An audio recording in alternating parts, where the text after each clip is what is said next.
그러나 네, 나 안 해.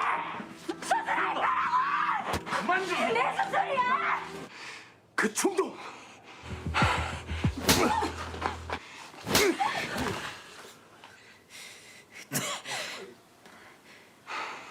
잘 들어, 정세혁.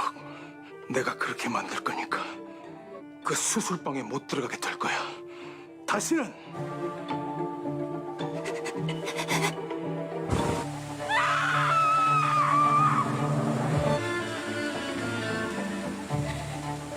Halo guys, selamat datang di channel Dayenen. Bagaimana kabar kalian semuanya? Semoga semuanya baik-baik saja.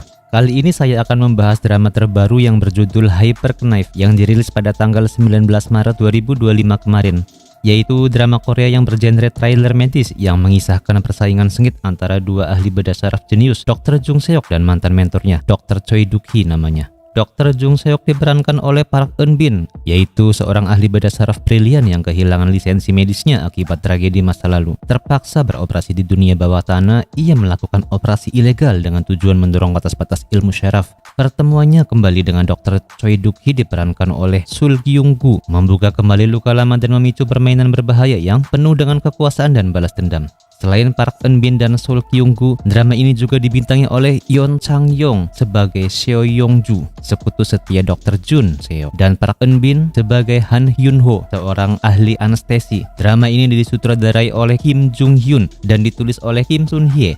Drama ini mulai tayang di Disney Plus pada tanggal 19 Maret 2025. Ora kesuwen, langsung bae ning alur ceritane.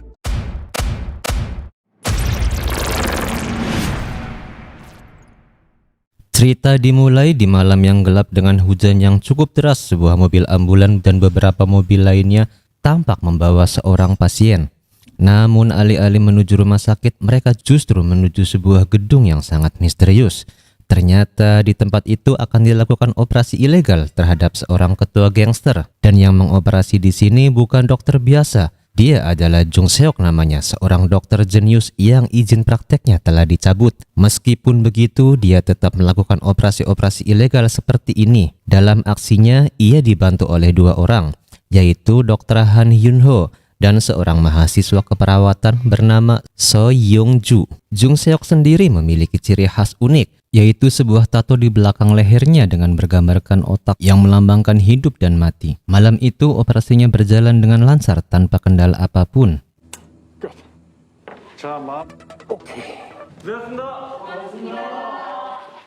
Di sisi lain, ada seorang dokter bedah syaraf terkenal bernama Choi Duk-hee. Dia adalah sosok yang sangat dihormati di dunia medis, karena belum ada dokter lain yang bisa menandingi kemampuannya. Keesokan paginya, ia didatangi seorang polisi yang menunjukkan rekaman operasi ilegal yang terjadi semalam. Dari video itu, Choi Duk-hee menyadari bahwa dia mengenali tangan yang sedang melakukan operasi. Tangan itu tidak lain adalah milik Jung Seok. Mengetahui hal tersebut, Choi Duk-hee segera menyerahkan orang-orangnya untuk mencari keberadaan Jung Seok. 누구를 좀 꼭 만나야겠는데. 제가 최대한 서둘러 볼게요. 아유, 우리 교수님 굉장히 급하시구나. Sementara itu, Jung Seok dan Yong-ju baru saja menyelesaikan operasi mereka. Dalam sebuah kejadian di masa lalu, Jung Seok pernah menyelamatkan nyawa Yong-ju dengan mengoperasi kepalanya. Meskipun alasan dibalik operasi itu masih menjadi misteri. 있어봐. 그냥 보는 거야. 왜 이래, 하지 마요. Setelah operasi ilegal tadi malam, Jung Seok segera mengecek kondisi pasiennya. Menurut Dr. Han, tanda-tanda vital pasien sudah stabil dan dia bisa berbicara seperti biasanya. Ketua gangster itu pun sangat berterima kasih kepada Jung Seok karena telah menyelamatkan nyawanya. Namun Jung Seok tetap bersikap profesional dan tetap menjaga jarak meskipun dia tahu betul siapa orang yang baru saja ia selamatkan. 제 말 잘 안 들리세요? 고마워. Di sisi lain, ada seorang perawat yang ikut membantu operasi ilegal tersebut. Namun dia merasa bayaran yang diterimanya terlalu sedikit. Karena itu, dia menemui Jung Seok dan mengungkit masa lalu mereka. Perawat itu mengklaim bahwa dia pernah bekerja di tempat yang sama dengan Jung Seok dan mengetahui konflik yang terjadi antara Jung Seok dan Choi Duk-hee. 정세혁 선생님, 제 이름을 어떻게 아세요? 무슨 소문을 들어요? 최 교수님이랑. 그러나 네. Hal ini tentu membuat Jung Seok sangat kesal. Yongju pun menjelaskan bahwa perawat tersebut dulunya memang bekerja di sana, tetapi dipecat karena melakukan malpraktek terhadap pasiennya. Kini dia bekerja di sebuah panti jompo, tetapi tampaknya dia masih belum puas dengan penghasilannya.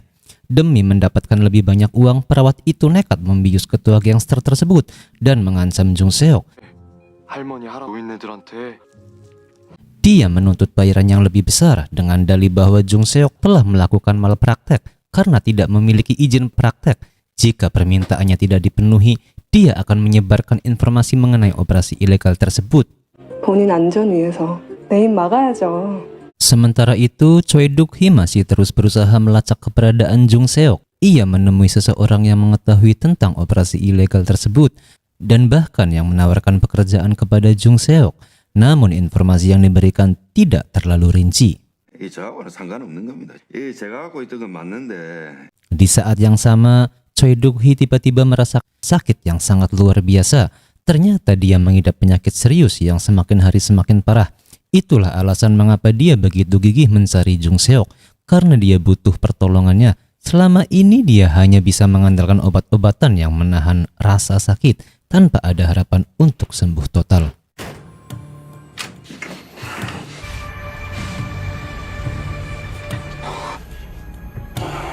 Keesokan harinya, ketua gangster akhirnya diperbolehkan pulang dan akan dirawat oleh Dr. Han. Sebelum pergi, dia kembali mengucapkan terima kasih kepada Jung Seok dan menawarkan bantuan jika suatu saat Jung Seok membutuhkannya.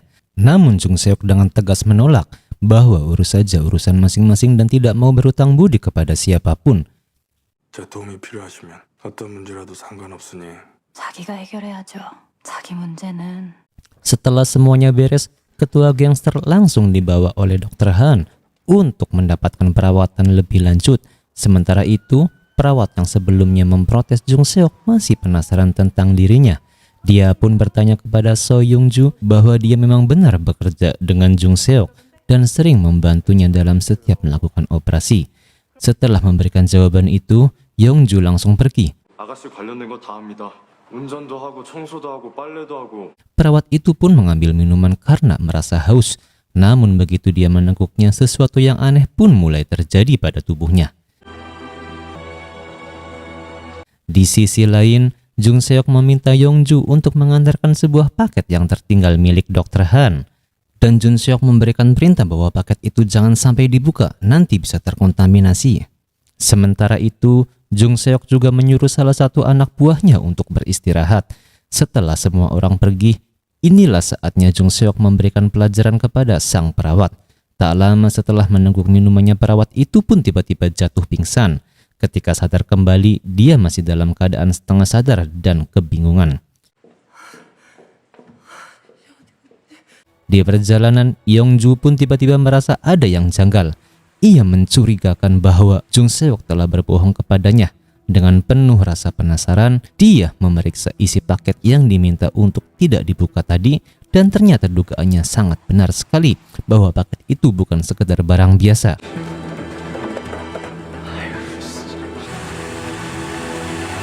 Menyadari ada yang tidak beres, Young-ju langsung berbalik arah. Dia pun tahu bahwa Jung Seok berusaha menghabisi nyawa perawat tersebut. Saat itu, perawat yang masih dalam kondisi lemah tidak menyadari bahwa ini mungkin hari terakhirnya. Dari belakang, Jung Seok mencekik perawat itu hingga nyawanya melayang pindah alam ke alam barzah. Begitulah akhir hidup sang perawat. Saat Young-ju sampai di sana, semuanya sudah terlambat. Jung Seok pun meminta Young-ju untuk mengambilkan cangkul. 차 있지? 차 트렁크에. Keesokan paginya, mereka kembali ke rumah mereka. Kebetulan mereka berdua memang tinggal bersama. Saat Young-ju mengecek cangkul milik Jung Seok, ia langsung menyadari apa yang telah terjadi. Perawat itu sudah dikuburkan. Di tempat lain, Choi Duk-hee akhirnya berhasil menemukan lokasi rumah Jung Seok berkat informasi dari seorang yang ia suruh. Ia pun berencana pergi ke sana untuk menemuinya. Sejak izin prakteknya dicabut, Jung Seok harus mencari cara lain untuk bertahan hidup. Ia pun membuka sebuah apotek dan memiliki sebuah asisten di sana.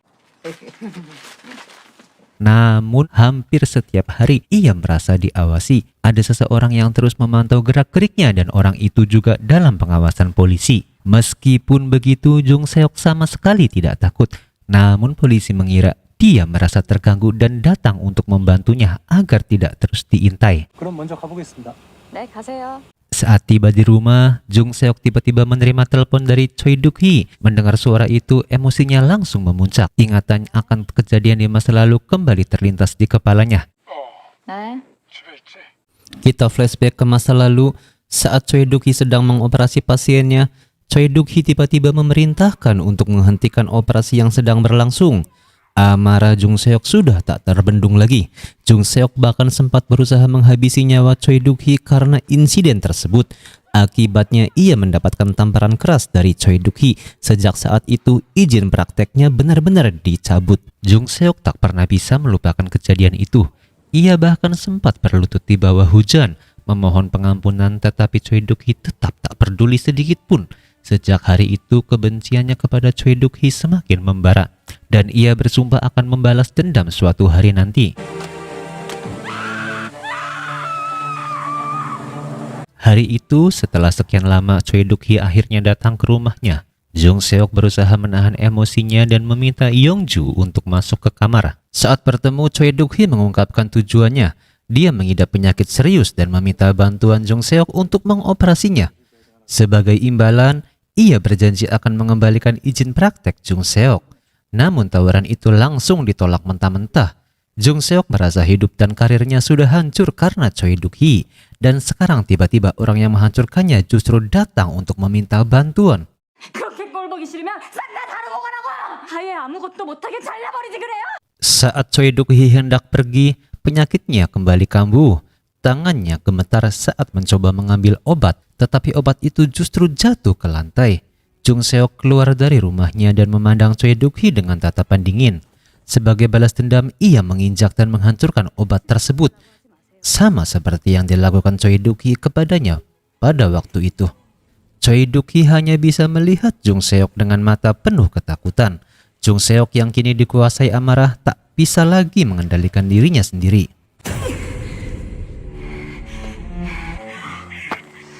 Seo Yong-ju akhirnya memutuskan untuk bertindak. Ia keluar dan berusaha menghentikan Jung Seok. Dengan cepat, ia menghubungi pihak rumah sakit. Tak lama kemudian, ambulans pun datang untuk menyelamatkan Choi Duk-hee.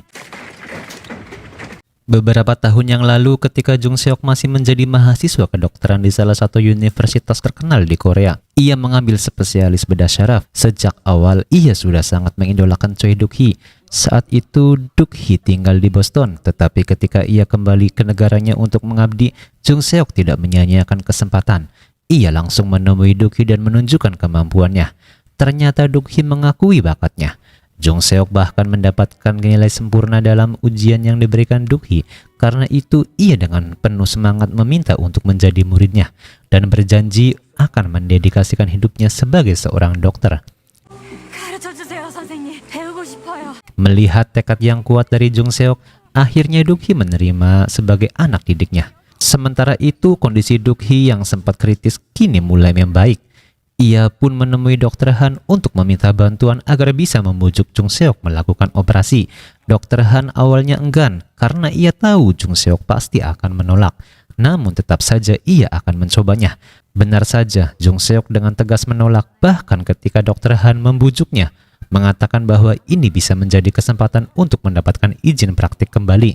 Jung Seok tetap tidak mau. 그냥 죽으라 그래요. 난 안 해요. Malam harinya, Jung Seok membakar semua barang-barang yang berhubungan dengan Duk-hee, foto, dokumen, hingga kenang-kenangan saat mereka masih bekerja sama. Ia pun menghapus masa lalu sepenuhnya.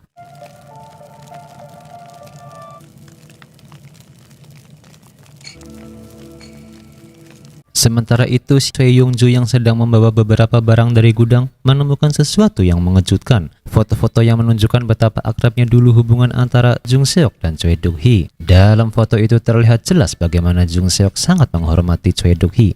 Keesokan harinya di apotek, terlihat seorang pria yang sedang membuntuti Jung Seok datang kembali. Kali ini ia mengajaknya pergi ke Seoul dan berjanji akan mentraktirnya minum. Namun Jung Seok hanya diam saja dan berkata, 내가 왜 아저씨하고 술을 마셔요? Tak lama setelah itu, ia melihat pria tersebut menyiksa seseorang yang ternyata adalah saudaranya sendiri. Jung Seok merasa tidak tega melihat kejadian itu. Untuk mengalihkan perhatian pria itu dan menghentikan penyiksaan, Jung Seok akhirnya memutuskan untuk pergi makan bersama asisten apoteknya. Mereka tidak bisa melapor ke polisi karena dulu Jung Seok pernah mencobanya. Tapi saat itu korban justru berkata bahwa ia hanya terjatuh sehingga polisi tidak bisa berbuat apa-apa. 또 그냥 넘어졌다 그럴 텐데 신경 꺼. Di tengah situasi itu, Jung Seok menerima telepon dari Dr. Han. Malam itu mereka memiliki tugas operasi lagi. Dengan penuh semangat, Jung Seok mencoba menghubungi So Yung Ju, tapi panggilannya tidak diangkat. So Yung Ju saat itu sedang berusaha menggali masa lalu Jung Seok. Ia akhirnya menemukan sebuah foto lama, foto Jung Seok, Choi Duk-hee, dan seorang perawat yang pernah bekerja sama Duk-hee. Dengan rasa penasaran, ia mencari perawat tersebut dan menanyakan apa yang sebenarnya terjadi, hingga hubungan Jung Seok dan Duk-hee menjadi begitu renggang. Perawat itu akhirnya membuka suara, sebenarnya semuanya baik-baik saja, sampai Duk-hee berjanji akan mengirim Jung Seok ke Boston untuk melanjutkan pendidikan. Tapi pada akhirnya yang dikirim bukanlah dia. Orang lain yang mendapatkan kesempatan itu, seseorang yang diduga membayar Duk-hee agar bisa mendapatkan posisi tersebut, jelas perawat itu. 제가 아니라 왜 하우영이 가요? 보스턴. Jung Seok merasa sangat dikhianati. Ia telah mengabdikan dirinya sebagai murid setia Duk-hee. Tapi justru orang lain yang mendapatkan kesempatan emas itu. Saat Jung Seok marah dan menuduh Duk-hee berbuat curang, Duk-hee menganggapnya kurang ajar dan menamparnya lagi. Sejak saat itu hubungan mereka berubah drastis dan kini luka lama itu kembali menganga. 그럼 안 되죠? 배울 만큼 배우신 분이 돈으로 내 자리 뺏은 거라고요. Sejak kejadian itu, Jung Seok dilarang melakukan operasi selama 1 tahun oleh Choi Duk-hee. Namun suatu hari direktur rumah sakit mengizinkan Jung Seok untuk kembali melakukan operasi itu. Karena saat itu Choi Duk-hee dan dokter-dokter lainnya tidak berada di sana. Meskipun begitu, Duk-hee tidak menyetujui keputusan tersebut dan segera menyuruh Jung Seok untuk menghentikan operasinya. Walaupun Jung Seok ingin menyelesaikan tugasnya, Duk-hee tetap bersikeras dan memaksa orang-orang di sana untuk menyeret Jung Seok keluar dari ruang operasi. Pada saat itulah, Jung Seok merasa sangat marah kepada Choi Duk-hee. Sebenarnya, mereka berdua memiliki sifat yang cukup mirip. Sama-sama ahli bedah syaraf dan sama-sama temperamentalnya. Namun karena tidak ada pasien, Jung Seok dan Dr. Han akhirnya memutuskan untuk pergi. Sayangnya mereka baru saja menyadari bahwa mereka telah dijebak oleh Choi Duk-hee yang sebelumnya memberikan informasi palsu kepada mereka. 그래서 제가 했습니다. 상황이었는데 교수님들 아무도 안 계시고 누가 봐도 응급업비 해야만 하는. Saat keluar dari rumah sakit, Jung Seok melihat mobil Choi Duk-hee terparkir di sana. Ia langsung menghampiri Duk-hee yang kemudian mengatakan bahwa selain mengembalikan izin praktiknya, ia juga bersedia memberikan kesempatan kepada Jung Seok untuk belajar di Boston. Namun Jung Seok langsung menolak mentah-mentah tawaran tersebut karena ada syarat yang harus ia penuhi, yaitu mengoperasi Choi Duk-hee. Jung Seok tidak mau melakukannya, namun Duk-hee sangat yakin bahwa suatu saat nanti hati Jung Seok akan tersentuh untuk mengoperasinya. 자리 하나 마련해뒀다. 보스턴 의대에 내가 그렇게 만들 거니까. Mendengar hal itu, Seo Yung Ju mencoba memujuk Jung Seok, mengatakan bahwa tawaran ke Boston itu sangat bagus. Namun Jung Seok tetap teguh pada pendiriannya dan menolak. 우리 그냥 보스턴 가면 안 돼요? 가긴 어딜 가니? Setelah mereka sampai di rumah, Yung Ju masih terus membahasnya, tetapi Jung Seok tetap sama. Ia tidak akan pernah tertarik sama sekali. Saat melihat keluar jendela, Jung Seok menyadari bahwa seseorang masih saja mengawasinya di sekitar rumah. Karena merasa terganggu, ia memutuskan untuk mendatangi tempat orang tersebut.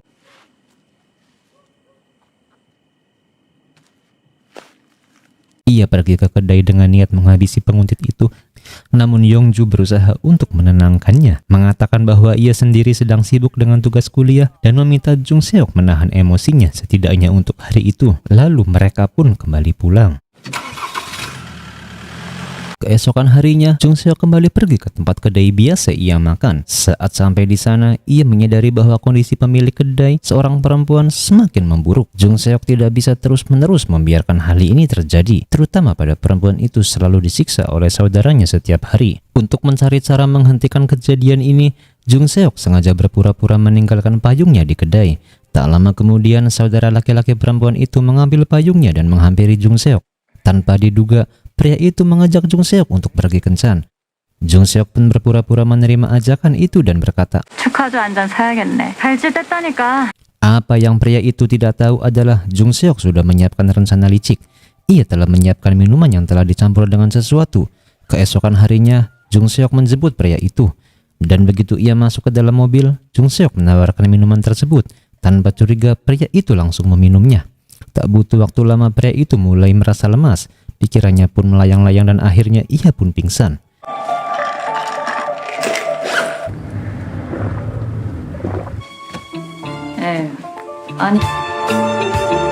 Ketika ia terbangun, betapa terkejutnya ia mendapati dirinya sudah diikat dengan mulut disumpal oleh Jung Seok. Pria itu semakin kaget ketika melihat Jung Seok berdiri di depannya dengan ekspresi dingin. Ia tak menyangka bahwa Jung Seok bisa melakukan hal seperti ini. Namun sudah terlambat. Jung Seok tanpa ragu menghabisi nyawanya. Setelah itu Jung Seok segera menghubungi Seo Yung Ju untuk membantunya membersihkan dan membereskan rumah mereka. Sementara itu, ia sendiri membawa tubuh pria tersebut untuk dikuburkan. Mau tidak mau, Seo Yung Ju pun pergi ke rumah Jung Seok untuk membersihkan semua bukti dari TKP itu. Sesampainya di sana, Seo Yung Ju sangat terkejut melihat betapa berantakan rumah itu. Ia dengan cepat menghilangkan barang bukti dengan cara membakarnya. Namun tiba-tiba sebuah mobil polisi lewat di depannya.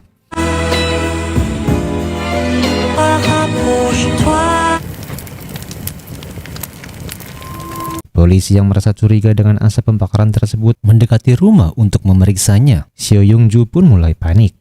Jika mereka sampai ketahuan, ia dan Jung Seok pasti akan menghadapi proses hukum, terutama karena ini berhubungan dengan penghilangan nyawa seseorang.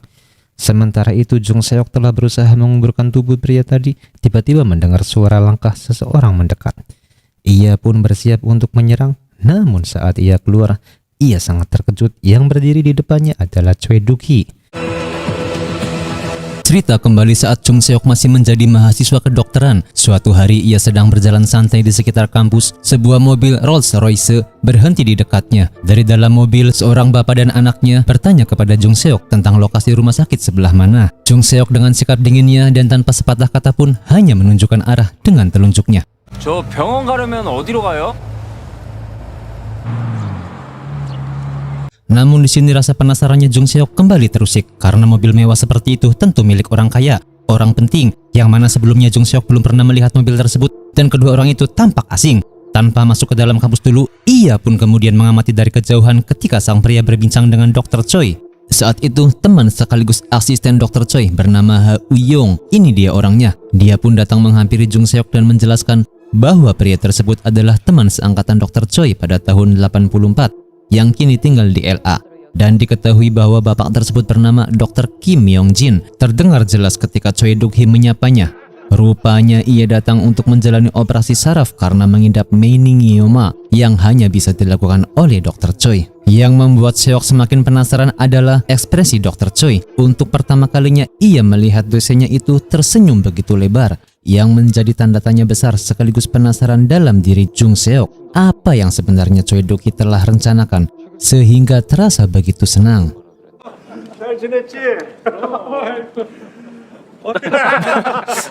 웬 LA? LA에서 오신다는 분 오셨나 보네. 메닌지오마? 메닌지오마라 그랬나? 최 교수님 동기? 84학번 김명진 선배라고? Saat di dalam mes kampus, Ha Uyong menanyakan ke Jung Seok kenapa tidak tinggal di apartemen saja. Jung Seok pun menjelaskan bahwa dirinya minggu depan akan ke Boston, yang mana nantinya Jung Seok akan menjadi setara dengan Choi Duk-hee keahliannya setelah ke Boston nanti. Dan Ha Uyong pun sempat iri melihat pemberian lampu dari Choi Duk-hee, yang ternyata Jung Seok saking ngefans banget sama Choi Duk-hee-nya selalu minta barang milik Choi Duk-hee. 금방 보스턴 갈 건데 뭐하러? 병원 앞에 원룸이라도 하나 구하지 그래? 결정된 거나 다름없긴 하지. 이거 교수님 방에 있던 거 아니야? 네가 달라 그랬다고? Namun pikiran Jung Seok terus memikirkan kejadian tersebut. Tak bisa menghapus rasa penasaran yang menggelayuti benaknya, Jung Seok pun langsung berkunjung ke rumah sakit dan menanyakan kepada suster yang bernama Nona Na. Suster Na menjelaskan bahwa Choi Duk-hee begitu gugup dan cemas karena akan mengoperasi temannya. Jung Seok pun menegaskan bahwa Choi Duk-hee nggak pernah gagal sama sekali dalam setiap operasi. Bagi Jung Seok ini sangat janggal karena ada dua sisi yang berbeda. Satu sisi Choi Duk-hee tertawa senang di depan Dr. Kim Yong Jin, dan di sisi lain Nona Na pun mengatakan Choi Duk-hee gugup karena akan mengoperasi temannya. 말도 안 돼.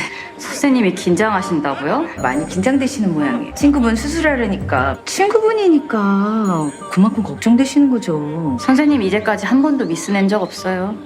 Saat operasi Myongjin berlangsung, ternyata yang datang membantu adalah Jung Seok, padahal sebenarnya yang ditugaskan adalah Ha Uyong, dan sesuatu yang tak terduga pun terjadi. Di tengah prosedur SOP operasi, Dr. Choi mendadak terluka saat diberikan lading bedah oleh Jung Seok. 반대로 제가 잘못 보고 제가 마저 할게요. 블레이드. Akhirnya Choi Duk-hee tak bisa melanjutkan operasinya. Jung Seok langsung mengambil alih jalannya operasi. Dengan penuh tekanan, ia menyelesaikan operasi tersebut dengan sukses dan berjalan lancar. Dengan rasa penuh semangat, Jung Seok segera menemui Dr. Choi Duk-hee untuk memberitahukan keberhasilan operasi tersebut. Namun yang terjadi justru di luar dugaannya. Bukannya bahagia, Dr. Choi malah menatapnya dengan ekspresi yang sulit dijelaskan. 수술은 잘 끝냈어요. Dr. Choi dengan nada dingin menanyakan kenapa melakukan hal ini. Jung Seok yang tak mengerti maksud gurunya menjawab dengan polos karena dia tak mau ada catatan buruk dalam prestasi medisnya.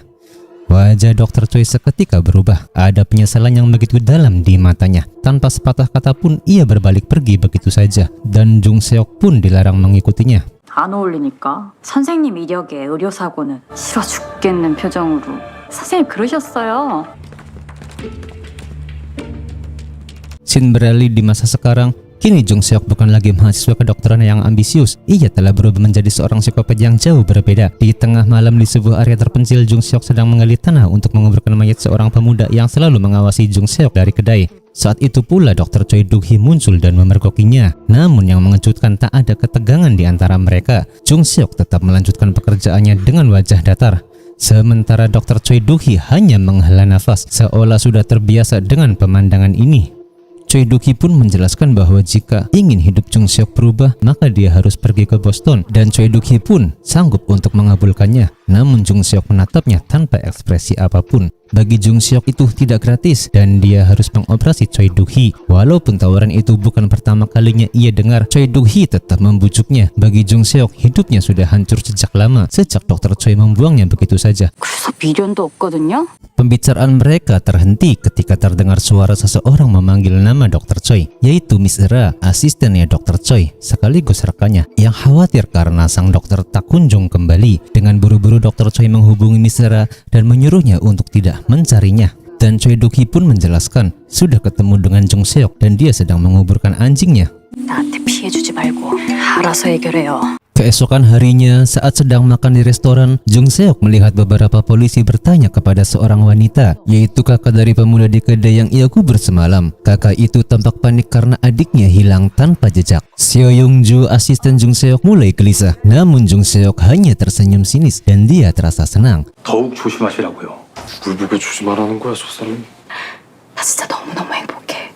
Tak lama setelah itu, seorang teman apotekernya bernama Kim Yong-sin, ini dia orangnya, datang dengan tergesa-gesa kepada Jung Seok dan mengatakan bahwa apoteknya sedang diperiksa oleh Dinas Kesehatan dan Kesejahteraan. Jung Seok pun segera mendatangi petugas yang tengah mengecek tempatnya. Rupanya ada laporan bahwa apoteknya terlibat dalam aktivitas ilegal. Seok pun langsung menghubungi Dr. Hyun Ho, tetapi ternyata klinik Dr. Hyun Ho juga mengalami hal yang sama. Jung Seok mulai curiga, hanya satu orang yang mungkin berada di balik semua ini. Siapa lagi kalau bukan gurunya, yaitu Dr. Choi. Dengan wajah penuh amarah, ia langsung menelpon sang guru. Jung Seok pun tak punya pilihan lain. 약국에 손님이 보건복지부에서 나왔습니다.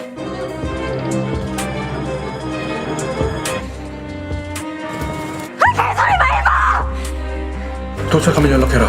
저녁 먹게. 할 말 있으면 부산으로 오던지. Bersama Seo Young-ju, ia pergi ke Busan, tempat di mana acara penghargaan dokter terbaik berlangsung. Di sana ia melihat Dr. Choi dikerumuni wartawan. Seperti yang diduga, sang dokter kembali menjadi kandidat kuat untuk penghargaan tersebut.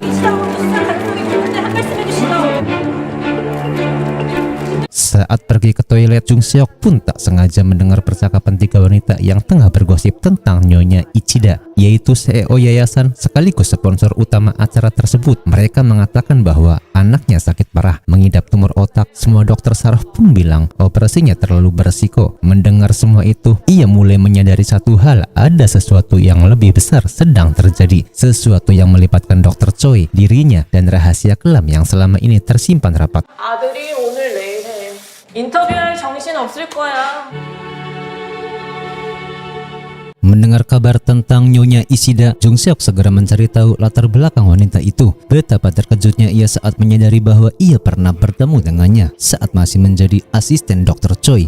Merasa ini adalah kesempatan emas untuk membalas dendam, Jung Seok langsung menemui Nyonya Ichida di apartemennya.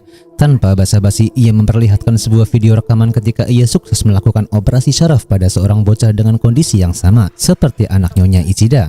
Wanita itu menonton dengan seksama, matanya tak berkedip sama sekali saat Jung Seok menjelaskan bagaimana ia menyelesaikan operasi yang dianggap mustahil oleh para dokter ahli syaraf. Ketika video berakhir, Nyonya Ichida menetapkan Jung Seok dengan penuh harapan dan memberikan penawaran apa yang harus dilakukan Nyonya Ichida agar Jung Seok mau mengoperasi anaknya. Jung Seok pun menyeringai tipis. Dengan tenang, ia mengeluarkan sebuah majalah dari dalam tasnya dengan bergambarkan cover Dr. Choi, dan dia pun ingin melihat Dr. Choi menderita. Namun Nyonya Ichida hanya diam sejenak, lalu dengan tegas membuka pintu hotelnya dengan berkata, "Silahkan pergi." Jung Seok pun mengepalkan tangan tanda kecewa berat karena rencananya gagal, tapi ia tak menyerah begitu saja. 悲惨な目に遭わせたいんです。この糸 Keesokan harinya, ia kembali menemui Nyonya Ichida, kali ini dengan tawaran baru. Jika wanita itu ingin membantu membuat hidup Dr. Choi menderita, maka ia harus membatalkan penghargaan Dr. Choi yang hampir pasti diraih oleh sang dokter. Namun Nyonya Ichida menggelengkan kepala dan berkata bahwa dia tak bisa mengkhianati keputusannya yang telah dia buat. Lagi pula, bagaimana dia bisa mempercayai seorang dokter tanpa lisensi medis seperti Jung Seok? Kata-kata itu sangat menusuk Jung Seok. Ia tak bisa berkata apa-apa selain pergi dengan perasaan marah dan frustasi. プライドが大事なんですね。息子の命より。息子の命を託さなければならないのかしら。そんな人にどうして。 Sementara itu, Dr. Choi tengah berdiskusi dengan bawahannya tentang operasi yang sudah tak bisa ditunda lagi. Asisten Jung Seok datang dengan wajah cemas dan dia pun berkata bahwa dia melihat Jung Seok khawatir dia akan mengacaukan acara penghargaannya nanti. Namun Dr. Choi hanya tersenyum tenang. Dia sengaja mengundangnya, katanya. Dr. Choi pun berkata ia ingin melihat sesuatu yang tidak pernah diraih oleh Jung Seok sebelumnya. Saat malam tiba, acara dinner penghargaan para dokter terbaik berlangsung dengan sangat meriah. Di antara para tamu undangan, Nyonya Ichida berdiri dan mengamati sosok Dr. Choi. Dengan rasa penasaran, ia pun bertanya, bagaimana kemampuan Jung Seok menurut Dr. Choi? Dr. Choi tersenyum bangga dan berkata bahwa dia sangat jenius, bahkan lebih hebat dari 100 kali lipat dibanding semua dokter dan profesor di sini. Mata Nyonya Ichida pun menyipit, berpikir dalam-dalam. Tak lama setelah itu, ia berdiri dan berjalan pergi meninggalkan ruangan. 一度も失敗したことがないし、100人集めたって彼女一人の方がマシだ。 Beberapa saat kemudian, di depan pintu apartemen Seok, Nyonya Ichida berdiri. Ia mengetuk pintu, siap melanjutkan kesepakatan yang semalam ia tolak. Namun Nyonya Ichida memberikan batas waktu operasi untuk anaknya, yaitu tidak lebih dari 4 jam. Jung Seok pun langsung menyanggupinya. どうぞお好きに。あなたにはそれなりの責任を取っていただきます。 Tak membuang waktu, Jung Seok segera menghubungi Dr. Hyunho. Dr. Hyunho langsung mempersiapkan paspor dan pergilah mereka ke Jepang dengan pesawat komersial. Sementara itu, ia dan Hyungju berangkat menggunakan jet pribadi milik Nyonya Ichida. Tujuannya hanya satu, melakukan operasi terhadap anak Nyonya Ichida. Setibanya di rumah sakit Jepang, Nyonya Ichida memperingatkan Jung Seok bahwa jika anaknya tidak selamat, maka nyawa Jung Seok yang menjadi taruhannya. Namun Jung Seok hanya tersenyum tipis. Ia sudah terbiasa menghadapi situasi genting seperti ini. Dengan langkah mantap, ia pun langsung masuk ke ruangan operasi. Saat operasi berlangsung, ketegangan menyelimuti ruangan. Operasi ini nyaris mustahil untuk berhasil. Bahkan para ahli bedah ternama pun menolaknya. Namun Jung Seok tetap tenang, tangannya bergerak dengan presisi sempurna. Di luar ruangan, kepanikan mulai terjadi. Para dokter yang mengawasi operasi memerintahkan untuk menghubungi ruang ICU. Hal ini pun terdengar oleh Nyonya Ichida yang langsung cemas dan masuk ke ruangan operasi. Namun saat ia melihat ke dalam ruangan operasi, ia mendapati sesuatu yang sangat mengejutkan. Di tengah kepanikan semua orang, Jung Seok tetap fokus. Tak ada sedikit pun rasa gentar di wajahnya.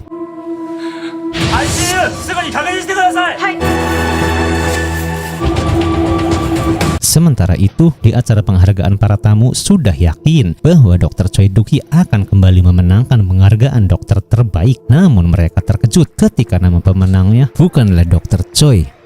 Dr. Choi terdiam, lalu di antara kerumunan ia melihat Nyonya Ichida. Wanita itu menatapnya dengan tajam. Bahwa seseorang telah mengubah keputusan ini, Dr. Choi segera menyadari siapa dalangnya. Di tempat lain, Jung Seok menyeringai puas. Ia telah berhasil membuat Dr. Choi kalah, setidaknya dalam satu hal ini.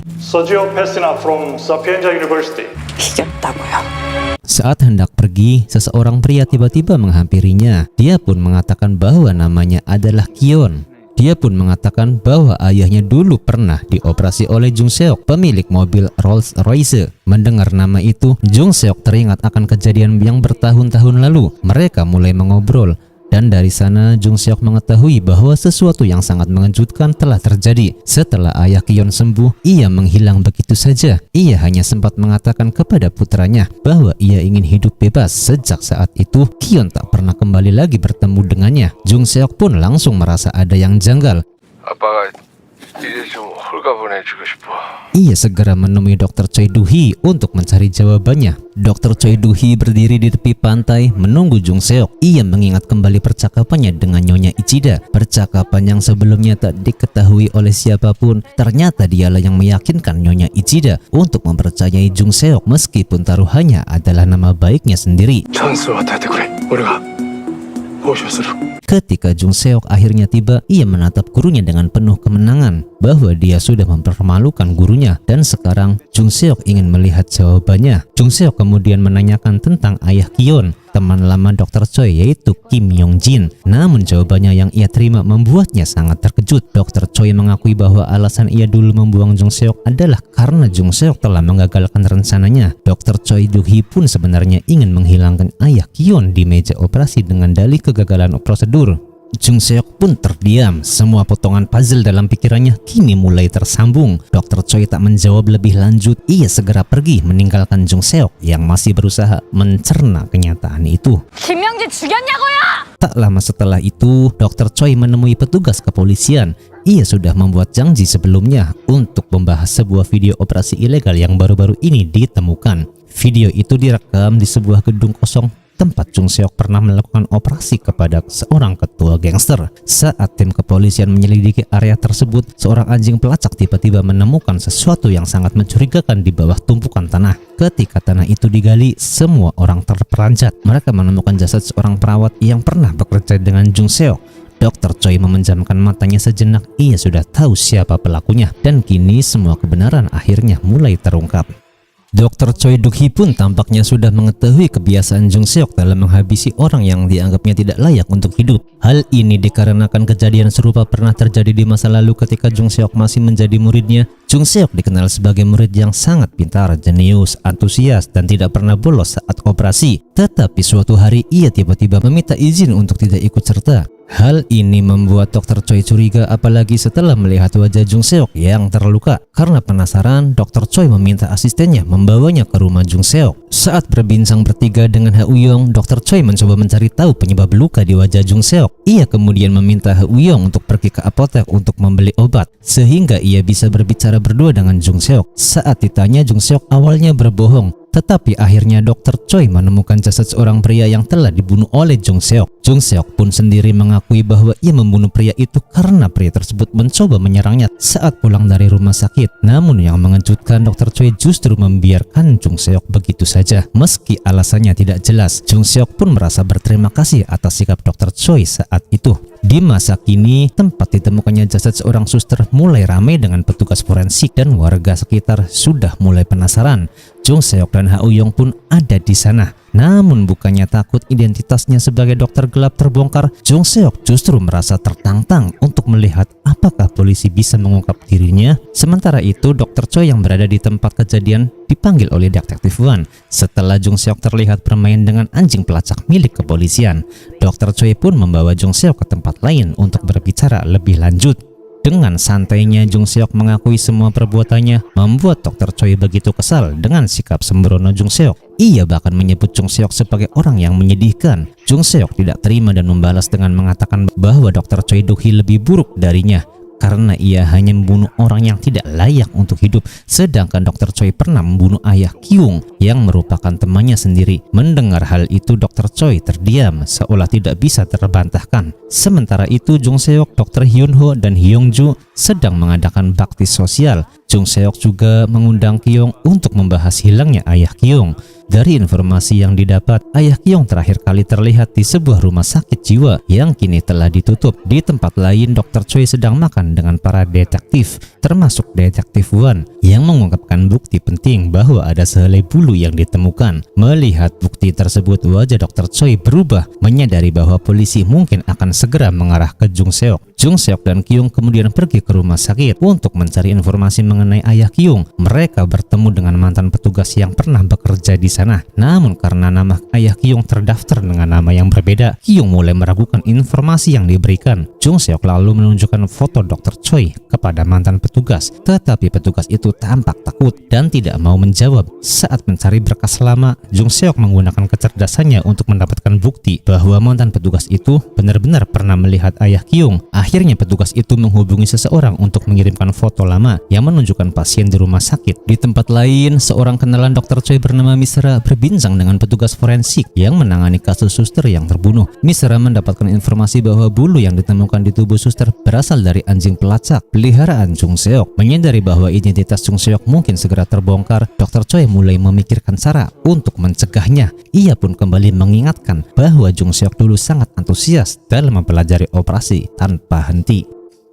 Jung Seok dan Kyung masih menunggu kiriman foto dari rekan mantan petugas, tetapi foto itu tak kunjung datang. Anehnya, tiba-tiba mantan petugas itu izin pergi sebentar. Jung Seok yang sudah menduga ada sesuatu yang disembunyikan hanya tersenyum dan meminta Kyung untuk keluar. Kyung pun langsung marah saat prosesnya begitu lama. Kyung pun langsung memukuli orang tersebut sampai jatuh dan melukai tangannya. Jung Seok yang ingin mengobati mantan petugas yang terluka yang sebenarnya adalah bagian dari rencananya sejak awal. Ternyata mantan petugas itu menyembunyikan cincin milik ayah Kyung di balik sarung tangannya. Kyung yang mendengar hal ini langsung marah. Mendengar bahwa mantan petugas itu telah berbuat sesuatu kepada ayahnya, pertikaian pun tak bisa dihindarkan. Namun karena cuaca sedang hujan, mereka terjatuh ke sebuah jurang. Mantan petugas itu dinyatakan tewas, sementara Kyung mengalami luka berat dan harus menjalani perawatan intensif. Berbekal cincin tersebut, Jung Seok mendatangi ruang kerja Dr. Choi menuntut pengakuan bahwa dialah yang membunuh ayah Kyung alias Kim Yong Jin. Namun Dr. Choi kembali mengelak, membuat Jung Seok semakin murka. Jung Seok pun mengingatkan bahwa jika saat operasi dulu Dr. Choi menyuruhnya membunuh ayah Kyung, ia pasti akan melakukannya dengan senang hati sebagai bentuk kehormatan kepada sang guru. Meski demikian, Dr. Choi tetap diam dan pergi meninggalkan Jung Seok begitu saja. Sesampainya di rumah, Dr. Choi meminta asisten rumah tangganya untuk segera pulang. Dr. Choi ingin sendiri tanpa ada yang mengganggu untuk menenangkan pikirannya. Setelah memastikan dirinya sendirian, ia berjalan menuju sebuah gudang. Di dalam gudang tersebut terdapat mobil Rolls Royce milik ayah Kyung, mengungkapkan bahwa Dr. Choi memang terlibat dalam hilangnya ayah Kyung. Tak lama setelah itu, Dr. Choi menemui Detektif Wan yang sebelumnya telah mengajaknya bertemu untuk menyampaikan sesuatu yang sangat penting. Saat masuk, Dr. Choi memberikan tisu kepada Detektif Wan untuk membersihkan tangannya yang kotor karena debu dari pintu mobil.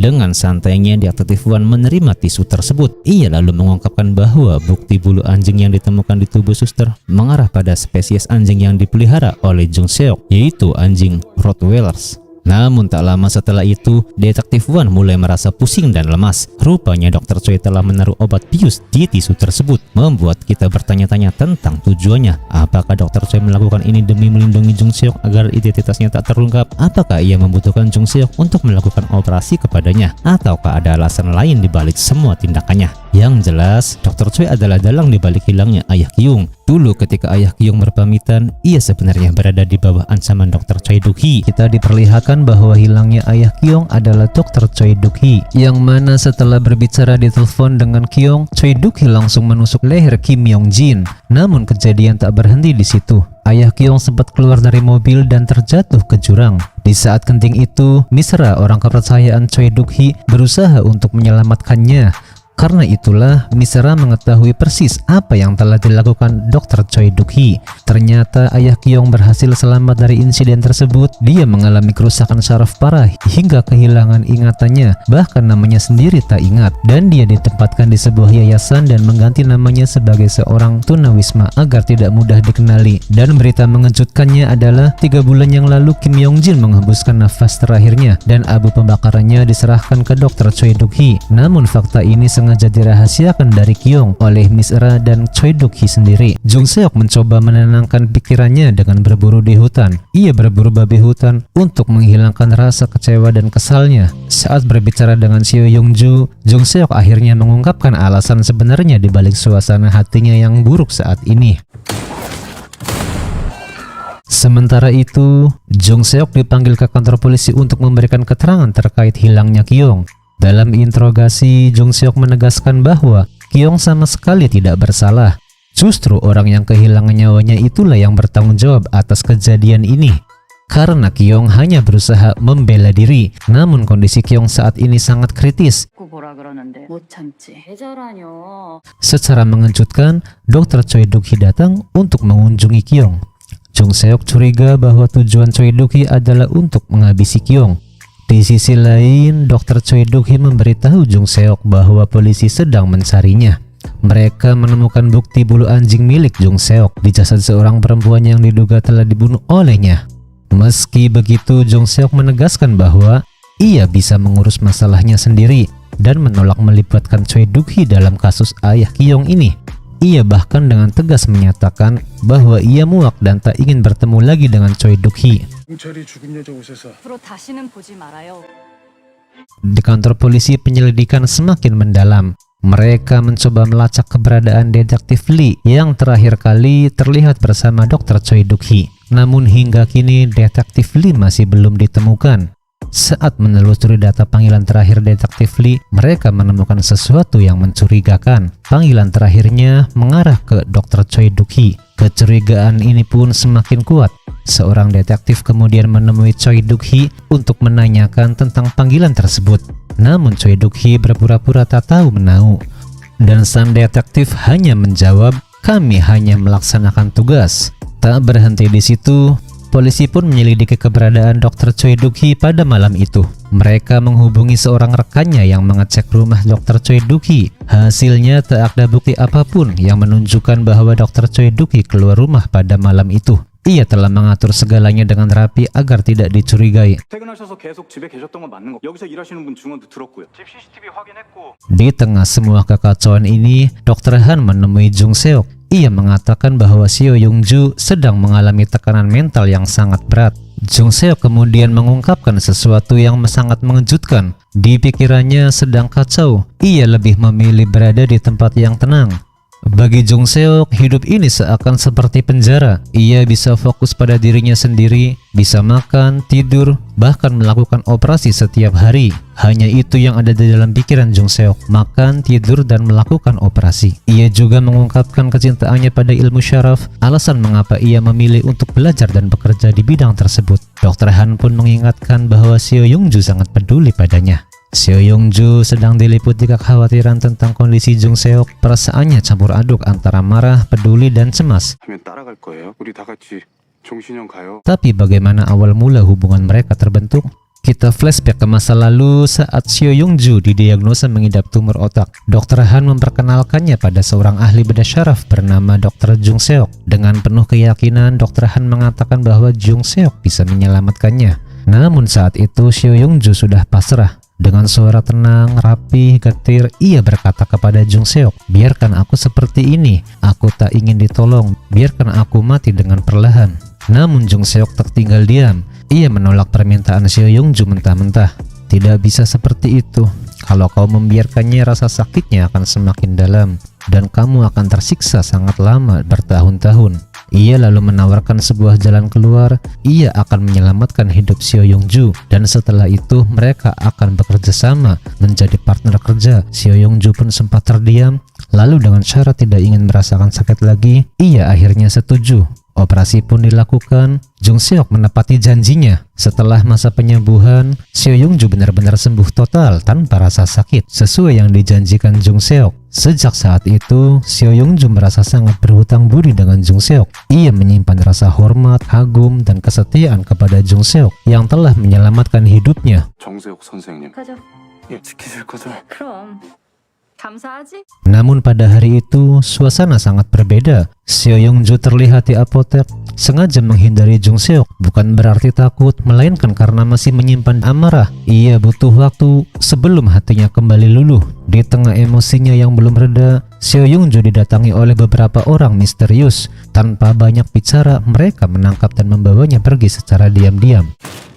잘 됐네. 저희 당분간 영어. Keesokan harinya, Jung Seok tak menyadari bahwa sesuatu yang buruk telah terjadi pada Seo Yong-ju. Ia dengan santai menyiapkan jus untuk dirinya dan Seo Yong-ju, lalu menuju kamar Seo Yong-ju untuk memberikannya. Namun kamar itu kosong. Merasa aneh, Jung Seok segera menelpon Seo Yong-ju dan bertanya di mana ia berada. Dengan suara yang terdengar tenang namun canggung, Seo Yong-ju pun menjawab bahwa ia memang tidak pulang. Ia mengaku sedang ke apotek dan ada kelas yang harus dihadiri. 아직도 삐졌냐고? 저 학원이에요 지금. 빨리 와서 먹어. Karena perasaannya sedang kacau, Jung Seok menyusul ke kampus tempat Seo Yong-ju kuliah. Tapi saat ia sampai, suasana kampus sudah sepi. Semua mahasiswa telah pulang, tak ada tanda-tanda keberadaan Seo Yong-ju di sana. Ia pun kembali menelpon Seo Yong-ju. Kali ini Seo Yong-ju pun menjawab bahwa ia sedang di bioskop dan tidak ingin dihubungi dulu untuk sementara waktu.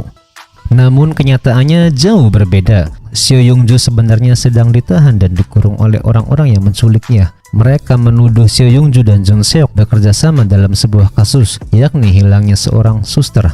Jung Seok dan Seo Yong-ju kini menjadi buron. Polis terus memburu mereka karena tuduhan serius yang melibatkan kematian seorang suster tersebut. 영화 본다고요? 아니라고요. Sementara itu, Jung Seok menuju bioskop, tempat di mana Seo Yong-ju berada. Di sana ia berusaha bersikap tenang dan duduk menonton film sambil memesan makanan, berharap bisa bertemu dengan Seo Yong-ju atau setidaknya mencari petunjuk. Namun tanpa sepengetahuannya, ia sedang diawasi. Misra yang ditugaskan oleh Choi Duk-hee diam-diam mengamati gerak-geriknya. Tanpa menunggu lama, Misra langsung menelponkan keberadaan Jung Seok kepada Choi Duk-hee. 준비해드리겠습니다.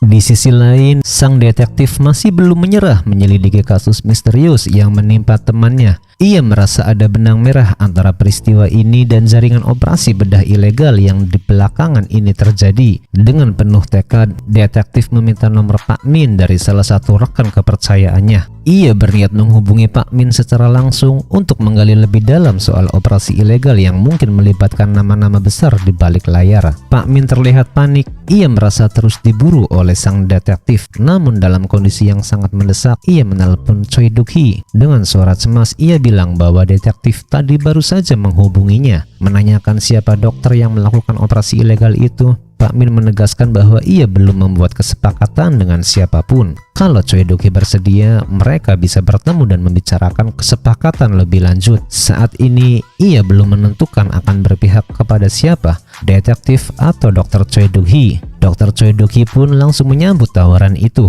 Kemudian Choi Duk-hee menelpon sang detektif, menanyakan posisi detektif yang sedang berburu Pak Min. Tapi detektif itu hanya menjawab singkat, "Nanti saja, aku Aku lagi sibuk banget. Namun dari situ ia mulai curiga. Bagaimana bisa Choi Duk-hee tahu bahwa hari ini dia sedang janjian bertemu dengan Pak Min? Rasa curiga itu makin kuat, apalagi mengingat bahwa Dr. Choi Duk-hee bukan orang yang gampang ditebak. Pak Min akhirnya bertemu lebih dulu dengan Dr. Choi Duk-hee. Di pertemuan itu Pak Min menawarkan deal. Ia bilang bisa membongkar semua operasi ilegal yang dilakukan Jung Seok. Jika ia bicara, maka Jung Seok lah yang akan jadi target utama polisi. Tapi semua tergantung siapa yang akan ia dukung, Dr. Choi Duk-hee atau sang detektif. Kesepakatan adalah kuncinya.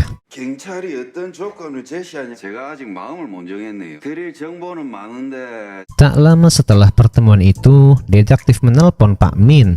"Kamu di mana? Aku sudah sampai di lokasi." Tapi Pak Min tak menjawab. Di sisi lain, Jung Seok baru saja selesai menonton. Ia menunggu Seo Young-ju tapi heran karena Seo Young-ju tak kunjung keluar. Saat itulah telepon masuk dari seseorang yang telah menangkap Seo Young-ju. 어디로 가면 되는데요? 네. Jung Seok langsung datang ke lokasi dan melihat kondisi Seo Young-ju yang dalam bahaya. Jung Seok juga bertemu dengan atasan mereka. Untuk menenangkan suasana, ia berkata, "Tenang, nama kalian gak akan terseret dalam kasus ini. Aku akan urus semuanya." Ucapannya terdengar meyakinkan dan karena bosnya percaya, mereka pun membebaskan Seo Young-ju. Jung Seok lalu mengajaknya pulang. Namun sebelum benar-benar lepas, ada satu permintaan dari bos mereka. Jung Seok harus memastikan bahwa Pak Min tidak akan menyeret nama mereka dalam kasus ini.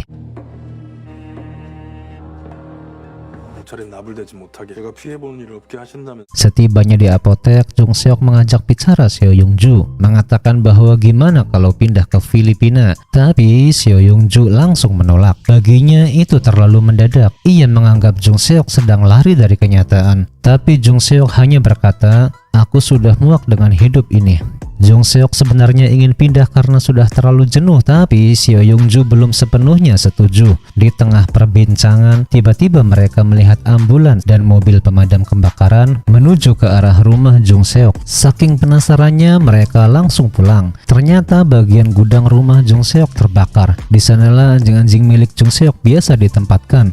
Ia pun langsung tahu bahwa ini adalah ulah Dr. Choi Duk-hee yang sengaja ingin menyingkirkan anjing-anjing itu agar Jung Seok tak lagi menjadi sorotan polisi. 우리 필리핀으로 이민 갈까? 병원 차리면 되잖아. 정신 좀 차려요. 내거 거릴 때 언제 고? 아 그냥 필리핀 가자고. 약사님 조선호 약사님. Seperti biasa, Choi Duk-hee menyuruh Misera untuk membereskan segalanya. Marah besar, Jung Seok langsung menelpon Dr. Choi Duk-hee dan menuntut untuk tahu di mana dia berada. 성격에 가만히 있을 것 같진 않고 그 친구 걱정되네. 제가 갈게요. 지금 어디세요? Tak lama kemudian, Jung Seok benar-benar datang dan menabrakkan mobilnya ke mobil Choi Duk-hee. Dr. Choi Duk-hee pun kaget dan langsung keluar dari mobil. Dengan menyulut udut dulu, Dr. Choi Duk-hee pun siap untuk menemui Jung Seok. Jika ia ingin mengobrol atau jika ia ingin menabraknya, ia juga siap. Namun Jung Seok yang masih diliputi emosi nyaris menabrak Dr. Choi Duk-hee, tapi ia menahan diri. Tanpa sepatah kata pun mereka berpisah begitu saja.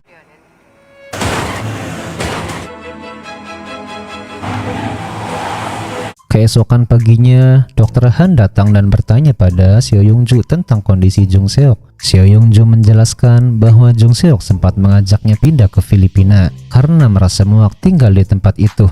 Sekarang ia benar-benar terpukul setelah kehilangan anjing-anjingnya yang seolah sengaja dibakar hidup-hidup oleh Dr. Choi Duk-hee.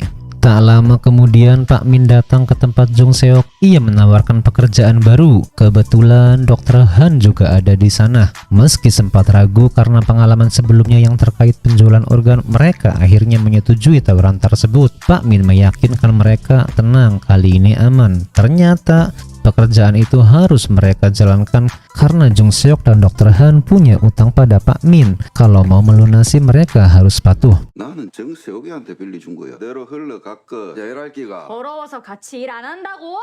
Mereka pun tiba di lokasi. Sebuah kapal tempat operasi ilegal akan dilakukan. Dan kejutan lainnya, Pak Min berkata bahwa akan ada satu dokter bedah tambahan yang membantu mereka. Siapa dia? Ternyata dia adalah Dr. Choi Duk-hee. Jung Seok langsung murka. Ia tak diberitahu bahwa Dr. Choi Duk-hee akan ikut dalam operasi ini. Ia merasa dihianati, kecewa. Tapi kenapa Dr. Choi Duk-hee begitu peduli pada Jung Seok? 마음에 안 들어요. 마음에 안 들어? Kita flashback ke masa lalu saat Jung Seok masih jadi mahasiswa kedokteran. Ia mendapat beasiswa dari seorang dokter, tapi beasiswa itu tidak sesuai janji. Jung Seok marah dan dokter itu malah menyebut Jung Seok memiliki gangguan mental. Demi bertahan hidup, Jung Seok terpaksa berhutang ke rentenir yang akhirnya mengejarnya bahkan saat ia sedang kuliah. Dokter itu tak suka pada Jung Seok, padahal dia bisa saja kerja paruh waktu, kata dokter itu. Jung Seok pun sempat menulis surat dan menitipkannya pada dokter itu untuk diberikan ke dokter Choi Duk-hee. Namun dokter Choi belum sempat membacanya karena langsung ditugaskan ikut operasi bersama Jung Seok dan tim untuk menangani seorang ketua geng.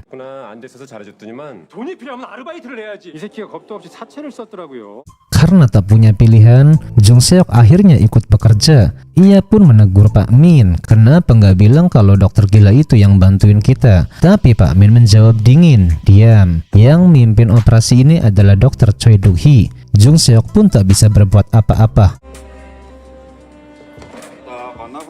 이번 수술에서 메인이 아임미 최 교수는 최고고.